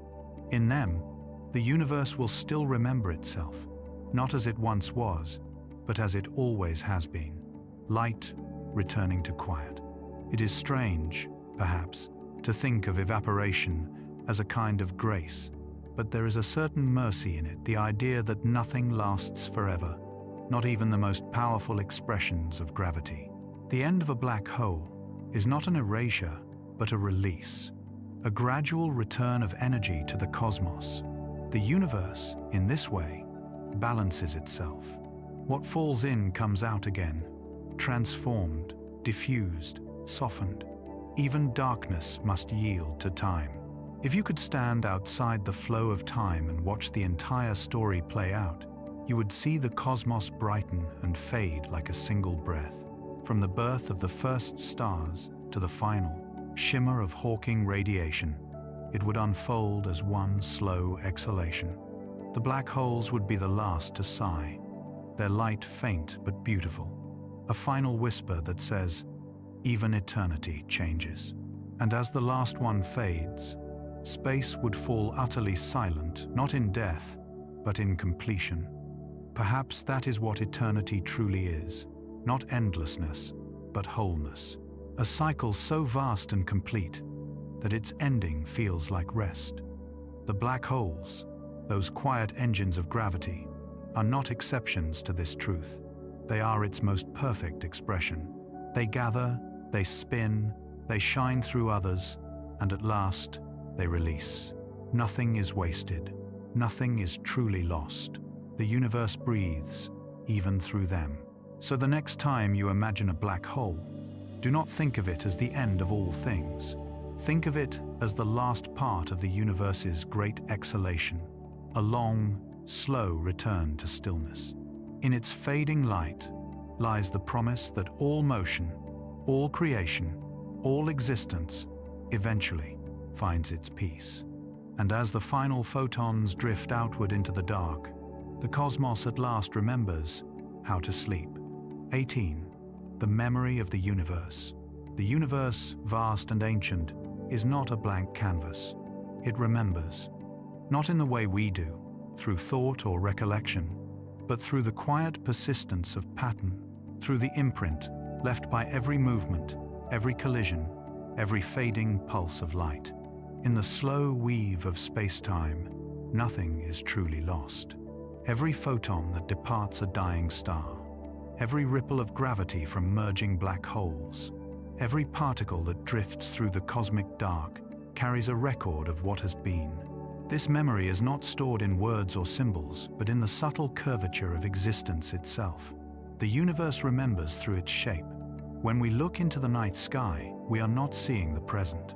Every star, Every nebula, every soft band of light across the Milky Way is a message from the past, its glow stretched across time and distance. The further we look, the older the light becomes, until the galaxies blur into the faint afterglow of creation itself, the cosmic microwave background, the universe's oldest photograph. It is a memory so ancient that it precedes stars, planets, and atoms as we know them. Within its faint hum lies the story of everything that would follow, the seeds of galaxies, the rhythm of expansion, the soft breath of the first light. Even black holes, those keepers of silence, are instruments of memory. Though they seem to erase what they consume, they hold the information of their histories in their mass, their spin, their temperature, their radiation. Every particle that falls into a black hole changes it ever so slightly, a whisper in its gravity, a nuance in its rhythm. The universe may stretch and cool, but these minute imprints persist, written in the mathematics of space-time. When a black hole evaporates, its final light carries that information outward again, diffused into the cosmic sea. Nothing is forgotten. It is only transformed into subtler forms of remembrance. It is tempting to think of memory as fragile, as something that fades. Yet on the scale of the cosmos, memory is everywhere, stable, enduring, woven into every atom. The carbon in our bodies carries the memory of dying stars, of supernovae that once burned brighter than entire galaxies. The iron in our blood remembers the cores of ancient suns where it was forged. The oxygen we breathe, the calcium in our bones, the water that moves through us, all of it is composed of the universe's past lives. We are living archives, built from starlight that has cooled and folded into consciousness. In this sense, to exist is to remember. Time, too, is memory made visible. Each moment does not vanish when it passes. It becomes part of the structure of space-time, like the layers of a tree's rings or the ripples on a pond after a stone has fallen. Every event leaves a trace, a curvature that persists even as the universe expands. The black holes at the centers of galaxies, the ripples of gravitational waves that roll across the void. These are the physical manifestations of time's memory. When two black holes merge, they send out a shiver in space-time that travels forever, carrying with it the shape of their union. Billions of years later, that ripple can still be felt, faint but real, a gravitational echo of something that once was. We have learned to listen to these memories. In 2015, for the first time, human instruments detected gravitational waves, the soft tremors of space-time produced by the merger of two black holes more than 1 billion light-years away. For a fleeting moment, our planet stretched and compressed by less than the width of an atom, but that was enough. The faint signal carried with it the history of two massive bodies spiraling into one another, their energy radiating outward through the fabric of reality. It was the universe whispering its memory across the ages. Through such waves, we can hear what light cannot tell us, the dark conversations between stars, the quiet music of gravity itself. Even silence is a kind of record. The emptiness between galaxies is not absence, but archive, a field filled with faint radiation, stray particles, and the residue of all that has passed. The background light that fills the cosmos is a memory of every atom that has ever emitted or absorbed energy. Though it is diffuse, though it seems invisible to the eye, it is a living record of change. Each photon that passes through the void carries with it a timestamp, a direction, a clue. The universe is not forgetting itself. It is storing its story in light that never stops moving. As the cosmos ages, these memories grow fainter but not fewer. The patterns of galaxies, the filaments of dark matter, the echoes of ancient explosions, all of them are written into the geometry of space. To an observer in the far future, when the stars have long since gone out the universe will still tell its story. Its background, radiation, cooled and stretched by expansion, will hum faintly with the remnants of every event that has ever occurred. Though there will be no one left to see it, the memory will persist, imprinted in the gentle vibrations of the vacuum itself. It is comforting to imagine that memory is eternal, but even cosmic memory has its horizon. Over vast stretches of time, expansion will carry everything apart until light and matter can no longer reach across the gulf. The information of the universe will scatter, stretched into wavelengths too long to measure, too faint to find. Yet even then, the structure of space, its curvature, its quantum fluctuations will hold the imprint of what once was. The universe, though silent, will still remember the shape of its own life. If consciousness is the universe made aware of itself, then we, too, are part of its memory. Each thought, each dream, each act of observation adds another reflection to the cosmic story. When we study the stars, we are not merely looking outward, we are watching the past unfold, gathering fragments of memory from across billions of years. The light that enters our eyes tonight may have begun its journey when the first life stirred in the oceans of a younger Earth. In this way, every act of seeing is an act of remembering. We are the universe recalling itself through the lens of curiosity. There is something deeply peaceful in this idea. Memory, in its truest form, is not about holding on. It is about transformation. The way light becomes atoms, atoms become stars, stars become life, and life becomes awareness. The universe remembers, not by freezing the past, but by reshaping it, carrying its essence forward in ever-changing forms. Even when black holes fade, their energy does not vanish. It disperses, softening into the background, becoming part of the ongoing rhythm of existence. The cosmos, in this way, never truly forgets. It simply changes the language of its remembering. If you could listen to the memory of the universe, it would not be a sound, but a vibration, a low, endless hum that contains everything that ever was. The birth of stars, the merging of galaxies, the soft sigh of black holes evaporating in the dark, all woven into one continuous tone. And within that tone would be us, small but real, our lives adding one more note to the cosmic chord. The universe does not keep memories as we do. It is memory vast, intricate, and alive with quiet continuity. So when you look up at the night sky, remember that you are not gazing into emptiness. You are witnessing the universe's recollection of itself, the ongoing story of light and gravity, of time and transformation. Every star is an old memory still burning, every shadow a record of where light once was.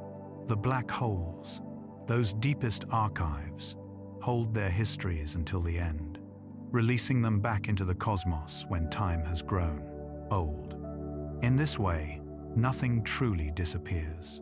The universe, like a dream that never ends, continues to remember through us, through matter, through the gentle curvature of forever. 19. The edge of time. Time, to us, feels like motion, the steady unfolding of one moment into the next. We live within its current, carried forward without effort, never able to pause or return. It seems constant, impartial, universal. Yet the deeper we peer into the cosmos, the more we find that time is neither uniform nor eternal. It bends, it stretches, it slows, and in the presence of black holes, it almost stops. To understand the universe is to understand that time itself has edges, places where its flow falters, where it hesitates, where it begins to dissolve into something else. The first of these edges lies near every black hole, at the threshold called the event horizon. To an outside observer, time appears to slow as something approaches this invisible boundary, a falling star or photon. seems to drift ever more sluggishly, its light growing redder and dimmer, until it freezes just before the horizon. From the outside, it never quite crosses. From within, though, the experience is different.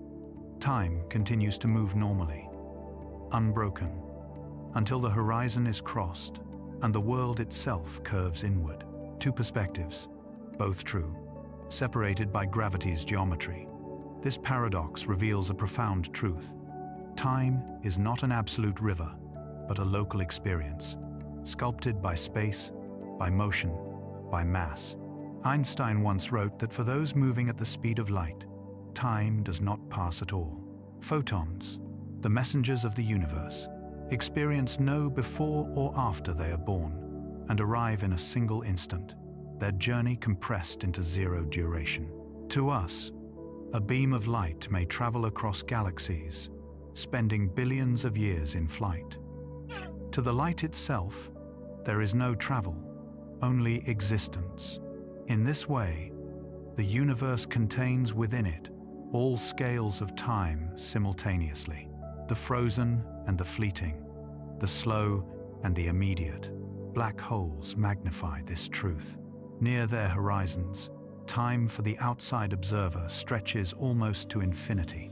The fall that takes seconds inside might last longer than the age of the universe outside. It is as if the black hole stands on the very edge of time, a border between flowing and stillness. The closer one approaches a black hole, the more time dilates. It is not simply that clocks slow, it is that the very definition of a second changes. Gravity deepens the curvature of spacetime, and with it, the rhythm of existence. A second near the horizon may correspond to years far away. For a traveler falling toward the black hole, this difference would be invisible, their heartbeat steady, their thoughts continuous. But to someone watching from a distance, the traveler's motion would stretch, their signals fading, their image suspended in a frozen glow. Eventually, even their light would vanish, not because they had disappeared, but because their time had become unreachable. They would have slipped into another pace of being. This distortion of time is not confined to black holes. Everywhere in the universe, gravity bends the rhythm of moments. On Earth, time runs slightly slower at sea level than on mountaintops, where gravity is weaker. In orbit, satellites experience faster time than the clocks below, a discrepancy, small but measurable, corrected constantly to keep our technology aligned. The universe is layered in time, a gradient of durations woven through its structure. From the dense hearts of neutron stars to the vast emptiness between galaxies, time stretches and compresses like the fabric it inhabits. Yet black holes take this to its final form. At their centers, time appears to end altogether. The singularity, that hidden point where matter and space-time collapse, represents a place where the equations of physics lose meaning. It is not merely dense, it is undefined. There, time and space trade places. What we call the future points inward, and all paths lead to the same conclusion. To enter a black hole is not to move through time, but to move into it, to fall toward a moment that is everywhere and nowhere. The singularity, in this sense, is the ultimate edge of time, not a wall, but a horizon of understanding, beyond which we cannot yet see. For those who linger far from such extremes, time feels simple, a heartbeat, a sunrise, the gentle passage of days. Yet even here, the flow we feel is part of the same cosmic continuum. The expansion of the universe stretches time on the grandest scales. Distant galaxies recede faster as space itself expands, and their light, stretched into red, carries with it the memory of slower ages. To look outward is to look backward, through layers of time that deepen with distance. The edge of what we can see, the cosmic horizon, marks the oldest light that has had time to reach us. Beyond it lies not nothing, but the unreachable future of other observers, other galaxies, other stories. Each one has its own clock, its own flow, its own edge of time. One day, as the universe continues to expand, these edges will grow sharper. Galaxies, now visible, will drift beyond our cosmic horizon, their light forever unable to reach us. The sky will empty slowly, becoming a quieter and lonelier place. Billions of years from now, our descendants, if any remain, will see only the faint glow of the Milky Way and the memory of ancient radiation. To them, the universe will seem static, timeless, devoid of motion. The flow of time, so once rich and varied, will appear to flatten into stillness. Yet, even then, time will not end. It will simply move differently, slower, thinner, like a song stretched beyond hearing. At the ultimate scale, physicists imagine a far future when black holes themselves will evaporate through Hawking radiation, releasing their energy into the dark. This evaporation, taking place over inconceivable ages, is the final conversion of time into light. The process is slow, patient, and inevitable, a whisper of warmth dissolving into the cold. When the last black hole fades, the universe will be left with only faint radiation, evenly spread, all events smoothed into one endless equilibrium. This is sometimes called the heat death of the universe, but it is better understood as the evening of time, the moment when every difference, every rhythm, every beat of change has slowed to stillness. Yet perhaps even that stillness is not an ending. Time, as we know it, is tied to change, to entropy, to movement, to the differences between things. When all things are the same, when energy is evenly spread, time as a measure of change loses its meaning. But existence may not cease. It may continue as pure potential, as the faint hum of quantum fields still alive in the silence. Even at the edge of time, something remains. The possibility of fluctuation, the spark of renewal, the idea that beginnings can emerge from stillness. The cosmos, in its deepest quiet, may yet remember how to breathe again.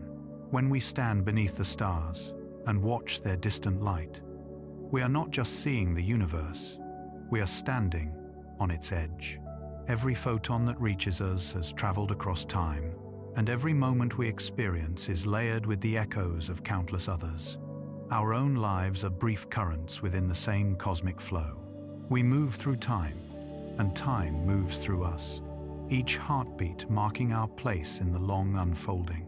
We are both travelers and witnesses of this great tide. To understand the edge of time is to understand that we are never truly separate from it. We live within its curvature, shaped by its flow, nourished by its passage. When we look at a black hole, or at the faint glow of the first galaxies, we are not merely observing physics. We are seeing time made visible, stretched and folded into the patterns of light and gravity. The edges of time are not barriers, but invitations, reminders that every ending, every slowing, every stillness is part of something larger, something continuous. So perhaps the edge of time is not a boundary after all, but a rhythm, the quiet beat between moments, the space where one universe rests before becoming another. In that silence, in that infinitesimal pause, the cosmos holds its breath, waiting to begin again. And maybe, somewhere in that eternal stillness, time is not ending, but sleeping, dreaming of stars yet to be born. 20. The stillness beyond light. At the farthest reaches of imagination, beyond where even light can travel, there lies a silence deeper than any void. It is the stillness beyond light, a place not of darkness as we know it, but of pure calm, where the universe itself seems to rest between breaths. It is what remains after stars have burned their last fuel, after galaxies have dimmed and drifted apart, after black holes have released their final whispers of radiation into the night. In that distant age, the cosmos will no longer shine. Yet even in that absence, it will not be gone. It will exist as the memory of light, the echo of energy that once moved through it like a heartbeat. And in that memory, there will still be a kind of quiet beauty. We live in a universe of radiance. Every sunrise, every shimmer of starlight, every faint glow on the horizon of the Milky Way is part of the grand dialogue of light, the movement of energy through space and time. But light, like all things, has a destiny. It travels endlessly, but its strength fades. As the universe expands, every wave of light stretches, growing longer and weaker, its color reddening until it slips beyond what eyes can see. Eventually, even the most powerful bursts of radiation, the gamma rays from supernovae, the bright glow of galaxies will stretch into wavelengths so vast they become indistinguishable from silence. The universe will dim not through destruction, but through dilution, as light dissolves into stillness. This future, sometimes called the Dark Era, will not arrive for trillions of years. Long before then, the last stars will have gone out, their nuclear fires extinguished. The remnants of their light will wander through endless space, growing fainter and cooler with each passing eon. Matter itself will begin to decay. The occasional collision of dead stars or the merging of long-cooled remnants will create momentary sparks, but these will be rare, brief flickers in a sea of calm. Slowly, inevitably, the cosmos will settle into equilibrium. The temperature of space will approach absolute zero, and light will no longer have contrast against the dark. All will blend into one continuous tone, a soft hum of background radiation spread evenly across infinity. To us, this might sound like an ending, but endings, in the language of the universe, are seldom final. The stillness beyond light is not a void, but a transformation, a phase in the long rhythm of existence, when the last photons stretch so far that they seem to stand still. They will form the background of everything that remains. Even then, quantum fields will continue to fluctuate. Space will still shimmer faintly with possibility. Every so often, in those infinite expanses, a rare fluctuation might create something new. A spark, a particle, perhaps even a new beginning. The silence is not absence, it is potential, waiting quietly. To imagine this era is to let go of ordinary time. The numbers that describe it, 10 to the 100th years or longer, are beyond human comprehension. On such scales, even atoms are temporary. Even protons eventually decay. The structures of matter themselves unravel into radiation, and black holes, those most enduring monuments of gravity, complete their long evaporation. What remains is a universe composed not of things, but of smoothness, a vast, featureless expanse of low energy, uniform and infinite. And yet, beneath that quiet surface, physics still hums its soft tune, invisible but unbroken. The laws that govern the first moment of creation continue to whisper through the last. It is strange and humbling to think that light, the very essence of perception, of warmth, of life, will one day fade entirely from view. Our species has always associated light with meaning. We call understanding illumination. We speak of enlightenment, of brightness, of dawn. Light has been the language through which we have measured existence itself. To imagine its absence feels like imagining the absence of consciousness.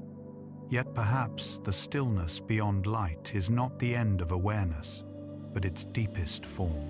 In silence, the universe may come to know itself in a different way, not through motion and reflection, but through rest. If we could drift into that far future and look around, if looking were still possible, we would see no stars, no galaxies, no points of brightness in the black. There would be no horizons of color, no patterns of light and shadow. And yet, the fabric of space would still be there, unbroken, infinite, humming with the low vibration of residual energy. It would be a universe without spectacle, but not without presence. In that quiet, one might feel the profound continuity of existence, the way energy has never truly been created or destroyed, only transformed, only softened into serenity. Perhaps, in that stillness, time itself would lose meaning, with nothing left to change, with no gradients of temperature or motion. The arrow of time would dissolve. There would be no before or after, only the eternal now, the universe in its final meditation. To an outside observer, it would seem lifeless, but to the universe itself, it would be wholeness. All motion would have completed its arc. All energy would have found balance. In the grandest sense, it would be peace. And yet, even this peace may not last forever. Some theories suggest that the vacuum of space, though seemingly stable, may eventually decay. A tiny fluctuation could trigger a new expansion, a new Big Bang, birthing a fresh universe from the quiet remains of the old. If that is true, then the stillness beyond light is not an ending, but a pause, the moment between breaths in an eternal cycle of creation. The cosmos, like a sleeper between dreams, rests before awakening once more. The light that fades does not die. It transforms into the potential for new light, new time, new worlds. If you close your eyes and imagine that distant stillness, you might sense how familiar it feels. The quiet between thoughts, the pause between heartbeats, the soft silence before sleep, each is a reflection of that same cosmic calm. We carry echoes of the universe's rhythm within us.